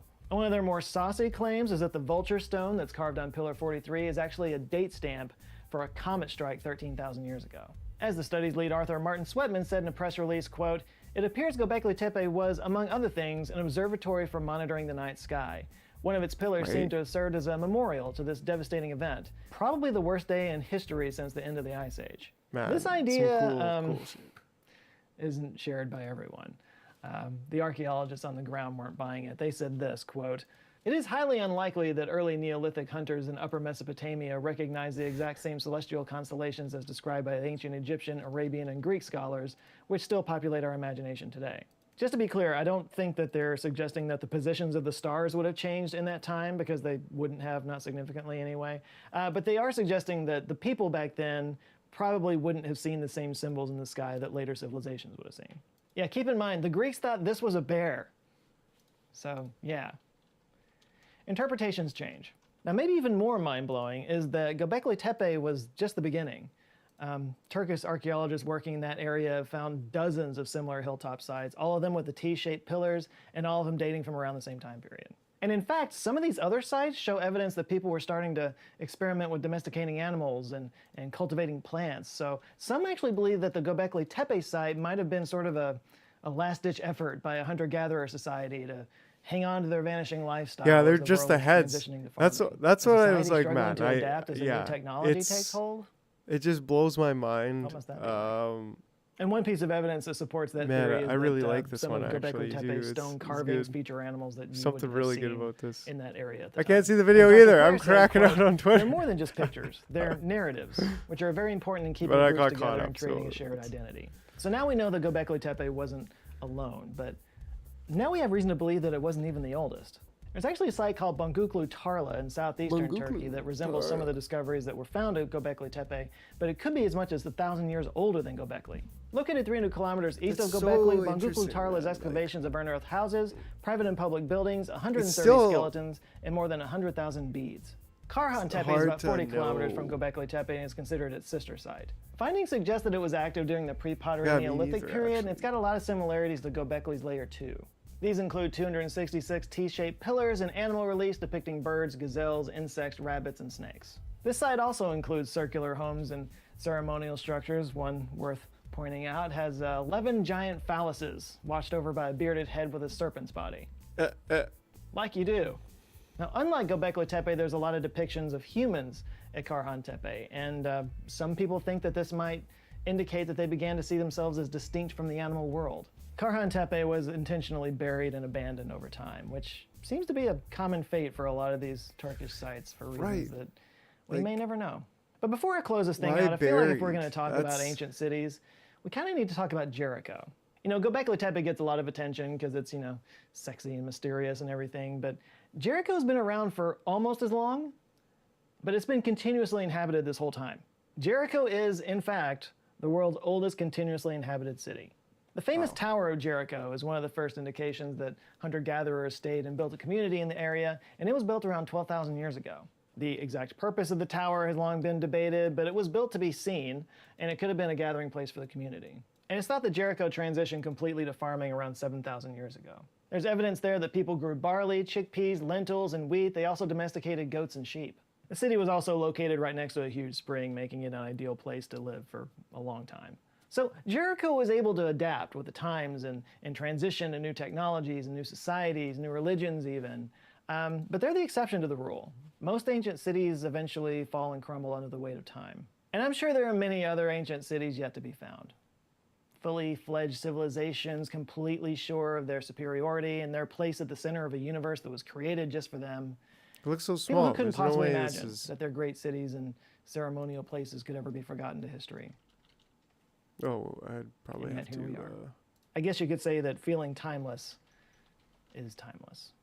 I think it's also worth taking away from this story that, you know, people from the past were a lot more Yeah, intelligent wow. than we give them credit for. Hell, a lot of things we do 10,000. today are worse than the way we used to do it.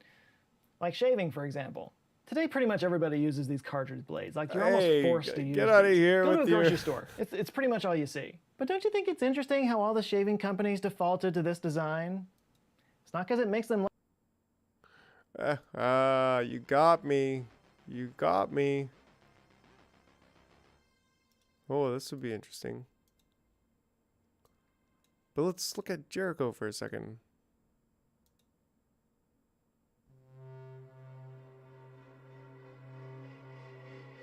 First city of Israel conquered in Canaan, the Promised Land.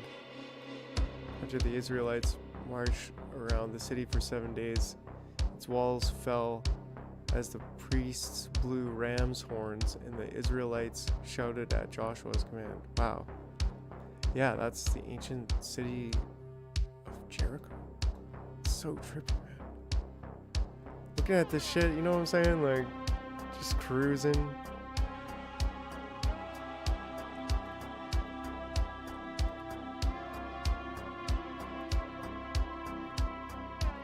Right? Like, it's basically like a desert wasteland. No offense, Jericonians, but not really that much going on there.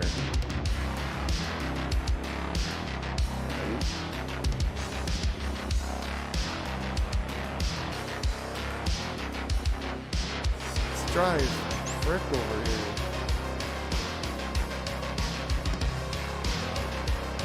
Yeah, Egypt, like every little bit of this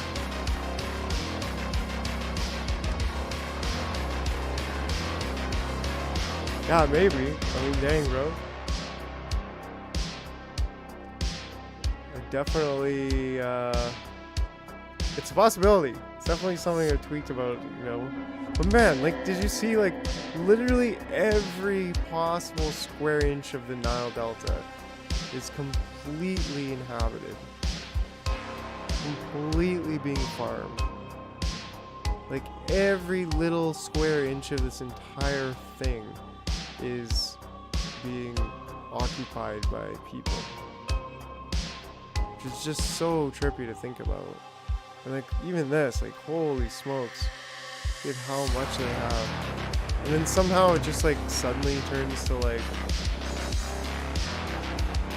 desert.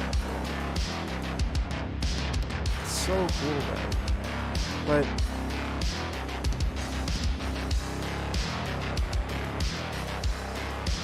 right? Imagine somebody looking at this and thinking like, oh no, look at how much of the land is completely taken up by humans. Like, we better stop humans and kill them. Like, stop, make these farms illegal. This is not natural enough. Make these farms illegal. There's like all these little towns.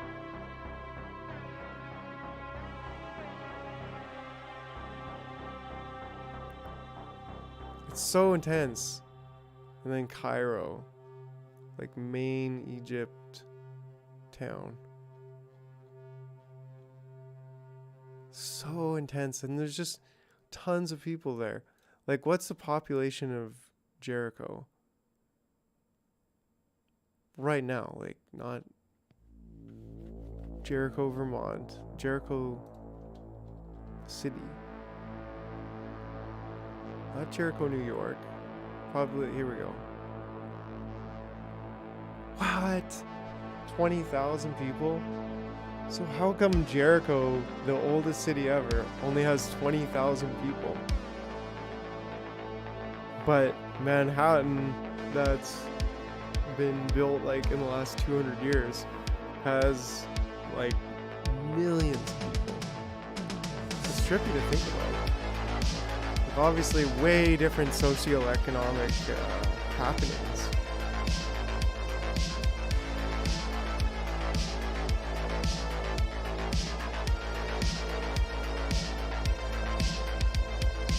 Yeah, I mean, I don't know about that. I think we could. It's just that, like,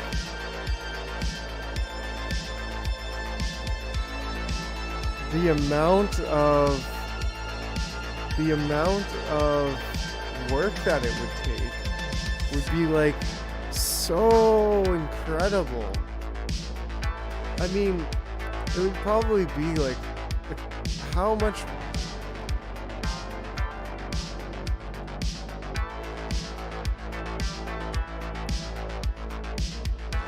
Oh, I haven't been sharing my screen the whole time, like a total dope. Here I am, like zooming in on like, here I am doing stuff.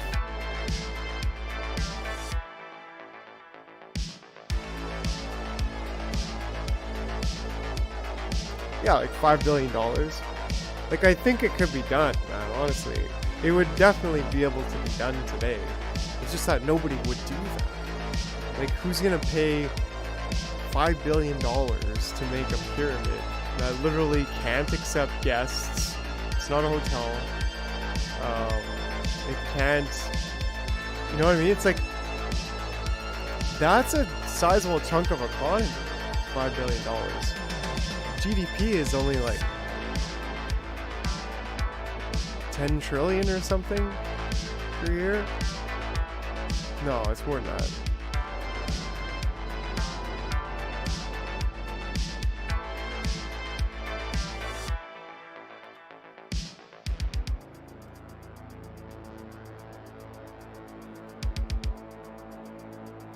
GDP in billions of dollars.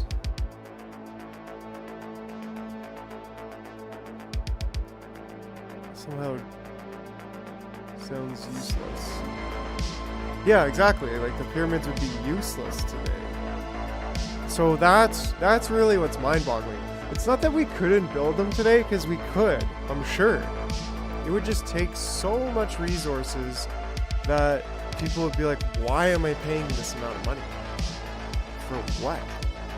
To build something that's gonna last forever? I don't know. Sounds useless, yeah. This year, no, I think we're gonna go with,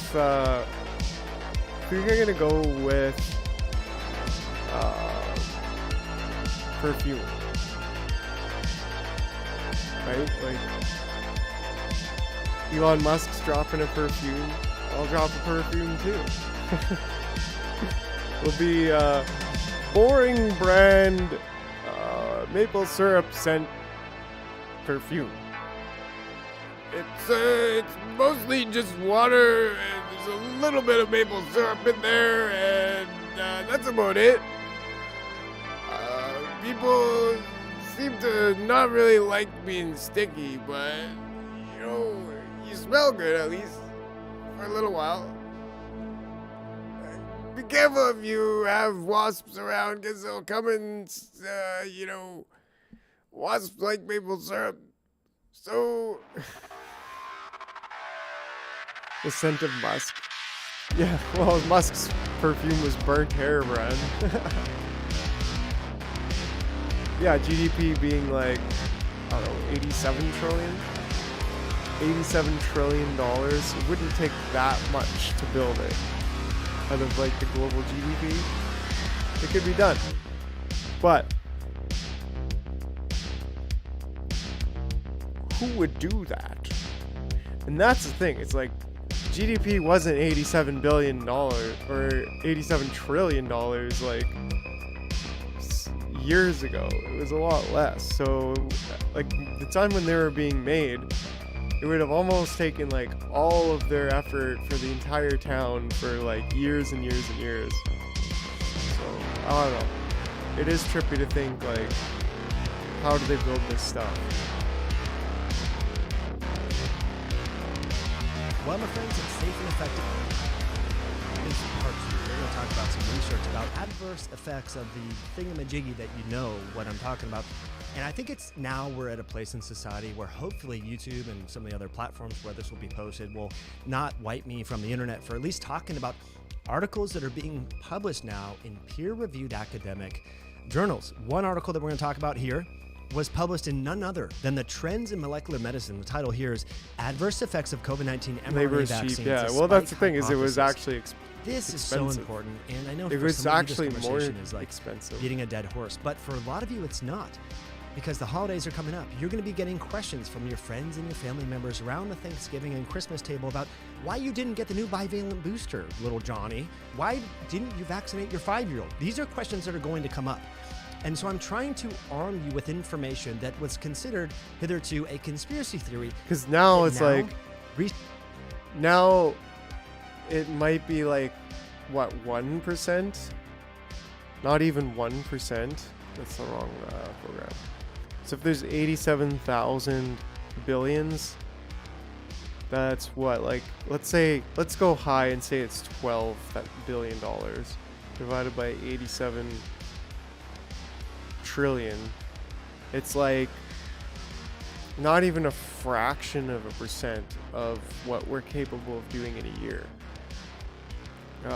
So it's like, that's what I'm saying. Like, labor, like, yeah, you have to like pull your mind out and like look at the principles of things and realize, like, that's the thing I'm saying is like, now it would be a fraction of the economic labor economic value that's available to the world, like a tiny fraction of that, we could build the pyramid, one of them. And that doesn't mean it would be a year-long job. No, it would probably take 5 years, but it would be like this tiny minuscule fraction of the labor that's available every year to do it. Whereas back in that day, it would be literally like all of the labor possible. So it would be so much expensive to build back in the day. Researchers and clinicians in the field recognize some of these adverse effects that were not fully either understood or disclosed at the time that these compounds were rolled out. Later in this session, we're also going to talk about a really compelling article from a doctor who I know. He's a cardiovascular focused physician in the UK. His name is Asim Moharta. We've actually shared the stage together at Metabolic Health Summit back right before COVID hit in January of 2020. So a great person. He actually unfortunately lost his father, who was 73 years old, who had excellent cardiometabolic health, did all of the lifestyle recommendations and modifications that Dr. Asim recommends. So soon after getting an mRNA vaccine, his father actually died from coronary artery disease, even though he was very healthy, one of the healthiest individuals of his age, and he himself was a contributor to medical journals and so forth. And autopsy results show like up to a 75% some odd blockage in his major coronary arteries, which blew Asim away. And so what he did is he went back and really scrubbed through the literature and found that we were actually told about the relative risk in terms of the benefits linked with taking the vaccines, not the absolute risk reduction. So this is really important stuff, my friends, and we're going to get to that. But first, I do want to share this paper here, and I wish this paper was published around last Christmas, because I had unfortunately a contentious conversation at my family Christmas table about why I was not vaccinated and why I was not going to vaccinate my daughter, who was 9 at the time, with family who I deeply care about, who I want to not have friction with. But because our sources of information couldn't be more different. My family, as much as I love them and as much as support they offer to me, they consume a lot of mainstream television as their main media source, NPR, CNN, and the like. And so they were just completely bewildered by the fact that I did not want to get an mRNA-based vaccine for a virus that I've already had and have proven to have immunity against. They couldn't believe me. And one of the reasons why, the primary reason I would say, that I chose to not get either Johnson & Johnson or an mRNA vaccine is because the spike protein is not benign. This is important, and so this is what this paper talks about here. Adverse effects of COVID-19 mRNA vaccines, the spike hypothesis. So I think we overlook this as a whole, as a collective, as society.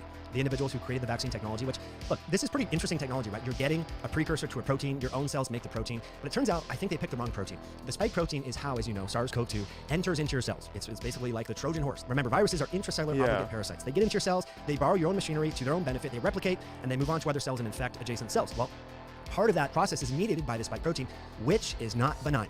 The nucleocapsid, there's other proteins within SARS-CoV-2 are actually benign. The nucleocapsid would have been a much better target for the mRNA-based vaccines, but unfortunately that wasn't the target, it was the spike protein. Now it turns out that the spike protein, it's cleaved. It doesn't stay locally within the deltoid like we were promised for a year. It is found in the prostate, it's been found in the bladder, it's been found in the uterus, it goes all over the body. And it turns out that the spike protein elicits the innate immune system. That translates into, it causes inflammation, okay? So you take an individual who's sedentary, who's overweight, who's already chronically inflamed, and you give them billions or millions of molecules of spike protein because their ribosomes within their cells are making this, it's getting cleaved and it's going everywhere. And in a subset of those individuals, it can create things like autoimmunity, inflammation. It can create Bell's palsy and neurodegenerative things and so forth. And we've been told, well, the virus infection itself also causes those things. And yes, that is true. But this is why we should have applied risk assessment. Low-risk people that are not at high risk for developing the chronic conditions linked with COVID, we should not have forced them to get something, especially if they have already experienced the whole virus itself, okay? That's been my point all along. High-risk people are a different conversation. But it turns out that the spike protein, and I'm not going to read every little sentence in this paper, but this paper goes into the pathology, specifically the immunopathology that is mediated by the spike protein. And again, I'm not being anti-vaccine here. This occurs with the virus itself too, right? You get spike protein, especially if you have a high viral load with the actual infection. But that is part of the problem. And one of the challenges with the spike protein is it has some ability to induce clotting cascades and interfere with clotting and blood coagulation, which can lead to some of the consequences when it comes to adverse effects from the immunization. So that's one point. Point number two that I think is important to recognize is the lipid nanoparticle that's used to deliver the mRNA is actually immunogenic in and of itself. So we have two potential immunogenic aspects linked with this vaccine, and that could be then linked mechanistically to the adverse effects that were under-recognized or were told are not important. And again, I think if we're injecting things into our body, whether dietary supplements or their prescription drugs or their vaccines, we should be concerned about the potential side effects acutely, chronically, and what are the benefits linked therein, which is an important time now. I think it's time that we talk about this paper. From Dr. Asim Moharta, who is a physician in the UK, the title of this paper here is Curing the Pandemic of Misinformation on COVID-19 mRNA Vaccines Through Real-World Evidence-Based Medicine, Part 1. So he goes on to talk about the history of vaccines, how he's very pro-vaccine in general, how vaccines have helped enhance life expectancy and reduce the burden of acute infectious diseases and virulence. You know, we think of polio and smallpox and all of these different pathogens that we're all exposed to. However, he goes on to talk about his father and the loss of his father. So that is a very personal, anecdotal experience, obviously, because it directly impacted him. You only have one father in this world, and if your father dies and has a good medical history shortly after receiving one of these compounds, obviously you want to do some digging. And he went on to do some digging, and this is where I'm just going to read to you verbatim. I might cut and chop and things like that, but I think it's important that we understand this, and this paper is really well done. And again, this is a paper that I would love to share with my immediate family and extended family, because I know how exuberant they are when it comes to getting the latest and greatest technology that's being promoted by public health officials and the media. But we should understand the potential risks that technology might garner. So here we go. He goes on to say, a doctor's experience. Volunteering in a vaccine center, I was one of the first to receive 2 doses of Pfizer's messenger RNA vaccine at the end of January 2021. Although I knew my individual risk was small for COVID-19, at age 43 with optimal metabolic health, the main reason I took the jab was to prevent transmission of the virus to my vulnerable patients. That seems very, very altruistic. That's why a lot of people are getting these immunizations and so forth. He says, during early 2021, I was both surprised and concerned by a number of my vaccine hesitant patients and people in my social network who were asking me to comment on what I regarded at the time as merely anti-vax propaganda. So he goes on to talk about how he took the vaccine and all these sort of things, but then he talks about his father. On July 26, 2021, my father, Dr. Kailash Chanad, OBE, a former deputy chair of the British Medical Association, BMA, and its honorary vice president, who has also taken both doses of Pfizer mRNA vaccine 6 months earlier, suffered a cardiac arrest at home after experiencing chest pain. A subsequent inquiry should revealed just that a not significant be angle dying from a likely vaccine, contributed to his death. period. But his postmortem findings are what I find particularly shocking and inexplicable. It's 2 of his supposed to 3 save, major arteries you had know, severe blockages. 90% blockages. You don't just 90% blockages. You don't just, holy shit. Like, if the vaccine has a dead virus that can't do the same thing, like what do you, like the flu virus? People don't die of the flu virus or the flu vaccine. Like, yeah, well, and that's what this guy is going on, that this is a doctor who took the vaccines because he wasn't really seeing it, and then his dad died, and then he made this paper because he was like, wow, this fucking vaccine killed my father. So he is doing this paper, and that's what we're ultimately learning about here. But it's just like, so he woke up, right? And that's very promising. Yeah, because it's like many people have woken up in the last 12 months. Right. Whereas like a year ago, people were just like, get the vaccine, get the vaccine. Why wouldn't you get the vaccine? And these doctors were doing the same thing. Like, why wouldn't you get the vaccine? I'm going to do this for my patients. And then, you know, then their dad dies from it. And they're like, oh, shit. It's just like, yeah, it's just, people just have so much trust and faith in the system. And they're not willing to let that go. When it's like, no, the system is not this good, perfect thing. But people want it to be, because then they can go back to their little lives, right? Like, oh, the system. But if the system's broken, then like, you have to fix something that's bigger than you, much bigger than you. that you probably have no idea where to start. So it's like people just want to go back to their little lives, like forget about the system. Yeah, and you know what? That's like, honestly though, like that's something that I've kind of had to confront in myself. It's like we should be voting, really. And in a way, it's like, does it really matter? Is there corruption? Is there fraud? I don't know. Maybe, probably. But if we don't vote, it's almost like forgetting to read, you know? It's this thing that's like sacred almost. It's not. We should definitely not worship the system, but there's like something brilliant about it. It's the same thing with like written records. People are like, oh, we're just going back to like spoken culture, auditory only, like we're just gonna have this, you know, screw books in the Bible and the written word. Yeah, but and that's what I mean, it's like it doesn't cost you so much to vote. And this is, I'm talking to myself here, like I only voted once, like last year. I've never voted before that. But I almost feel like that's the apathy that the devil wants us to be in, you know? That it's like, oh, I just don't vote because it's bullshit anyways. But it's like, I'm like, no, man, like, there's a duty in voting. There's something special about the technology of voting. Like, that's what I was saying about the books and written word. It's like, do we just give up on the written word because whatever? It's really just a contempt of culture. We invented the written word for a reason. People say God gave it to us or whatever. Like, the written word is an advancement of technology, just like building buildings that are like 4 stories or taller. Like, that's an advancement of technology. And so writing down words, voting for your leaders, for who should have power, and like just democracy in general, like having a corporate board that the board votes for things, like that voting part of life, man, is something very deep inside of us. And that's what I'm saying. It's like, it's important, I think, to serve that. It just takes very little bit of effort, but it's polling your opinion, right? So it's like, maybe we can make the system better, but no matter what the system is, it should have voting involved. It should be querying your opinion. It should be asking you for an answer. And to me, it's not enough right now.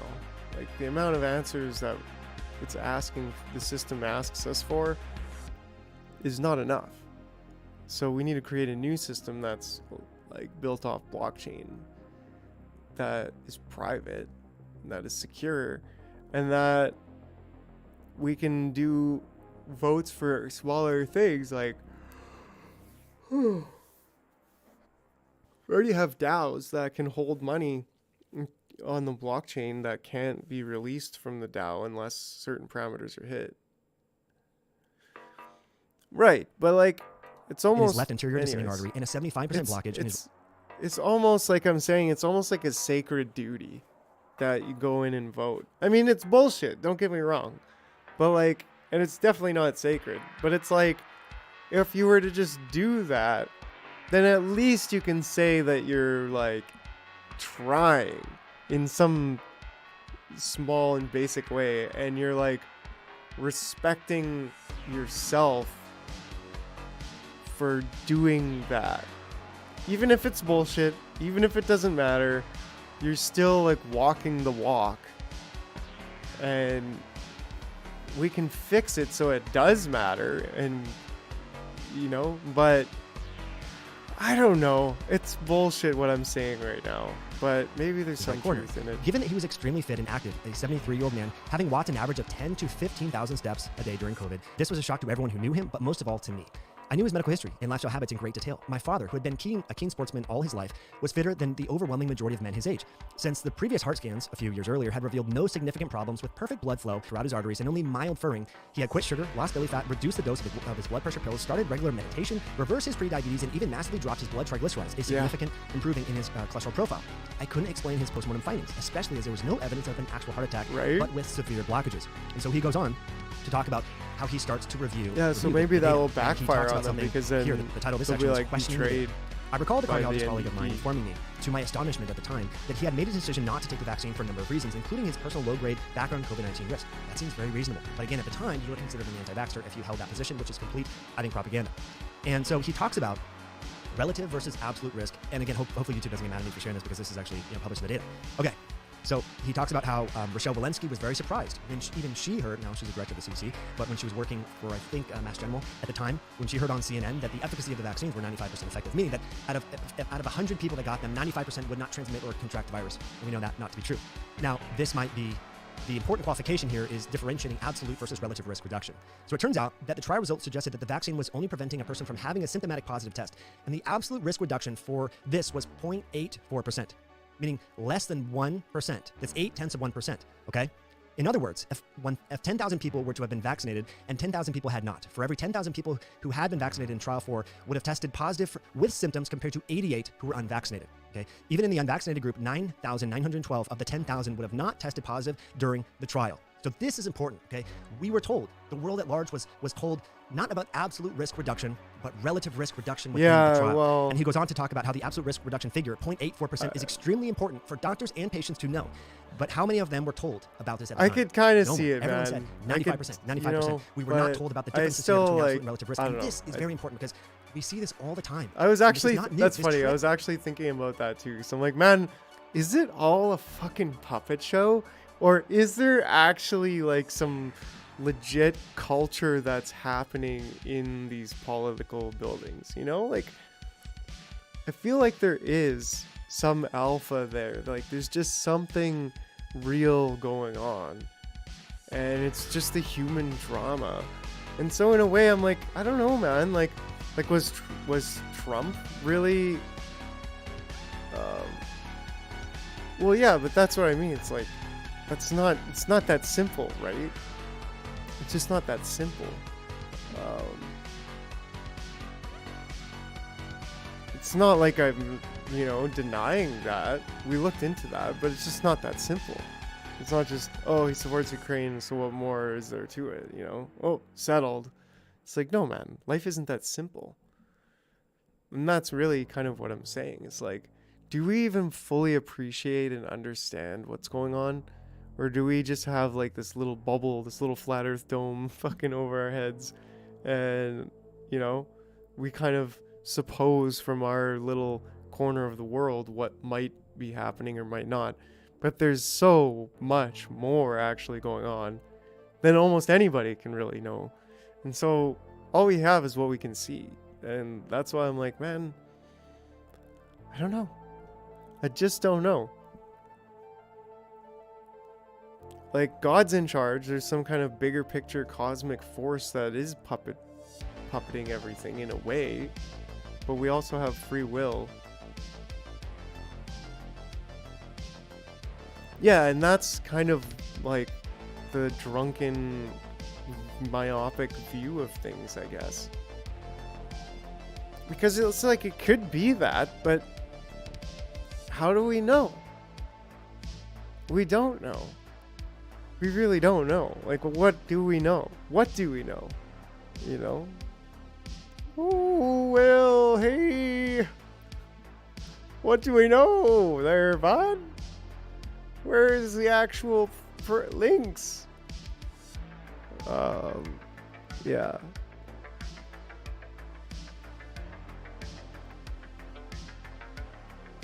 We will know when Pierre gets in. That much is true, right? Like, he's got Stephen Harper as an advisor, and Stephen Harper was a globalist. And I'm pretty sure I can't remember some training he did, like propaganda training, and Oh man, I wish I could remember that, but I looked it up and like he did some kind of crazy like World Economic Forum style training in Calgary, and I don't know man, I can't remember the details, so but yeah, but anybody can put someone on their site to stir shit up and make people disbelieve, right? So I'm not denying that he could be WF, but it's like at the same time you gotta be skeptical of them too, right? If they just put someone on their sites and then that gives them the power to like dictate the way you see reality, then they've already won. So it's just like, oh, fucking chill on it, you know, bro? Like, time will tell. Exactly. Time, or the master of it, is the only one who really knows. So God knows. Only God knows. Only time will tell. Same difference, but it's really interesting to think about, because there's been good signals. Like he's obviously said the right things, Pierre, but that's also what a politician would do. That's what a puppet would do, right? Say the right things. But yeah, I don't know. We'll see. And if you've been following drugs over the course of the years, from Vioxx to statins to all sorts of medications, okay, we are not always told about absolute risk. We are told about relative risk. And there's a major difference here, my friends. And so he goes on and talks about all sorts of different factors. I'm not going to read all this to you, but I implore you to download this paper, to read this paper, and then share this with friends and family. Not to spread vaccine hesitancy, not to dissuade people from making decisions, but to help people understand the risk-benefit in this analysis video, he's like, I'm not going to read every single line of this. But then here he's like encouraging people to read this paper. So anyways, he's cool, but you know, enough of that guy. What else can we chill watch here for the next little bit before we call it? Oh yeah, open carry. Open carry is not a good idea. Concealed carry is much better.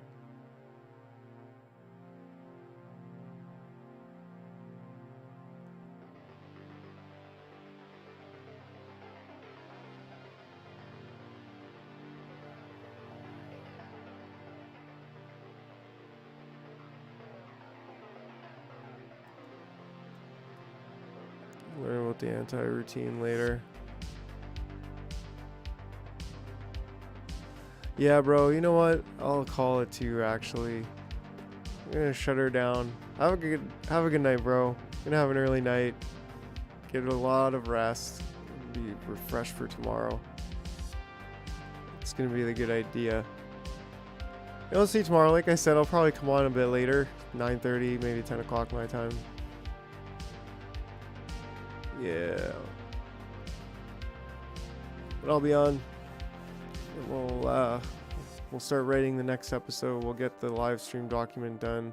And who knows, maybe tomorrow specifically we'll do a quick Leslie Moore for Friday's release. Discord on the weekend. Yeah, Friday, Saturday. Maybe tomorrow. Well, we'll see. I still like getting the videos up on YouTube, so for right now, we'll do a weekend chills on Discord. Yeah, one more day of YouTube. Yeah, bro, we'll see how it goes. Like, if I start building more community than Discord, it also might be good too, though, of doing the live streams gives me some, gives me some headspace. Yeah, bro. Okay, you have a good night. Take care. We'll see you tomorrow.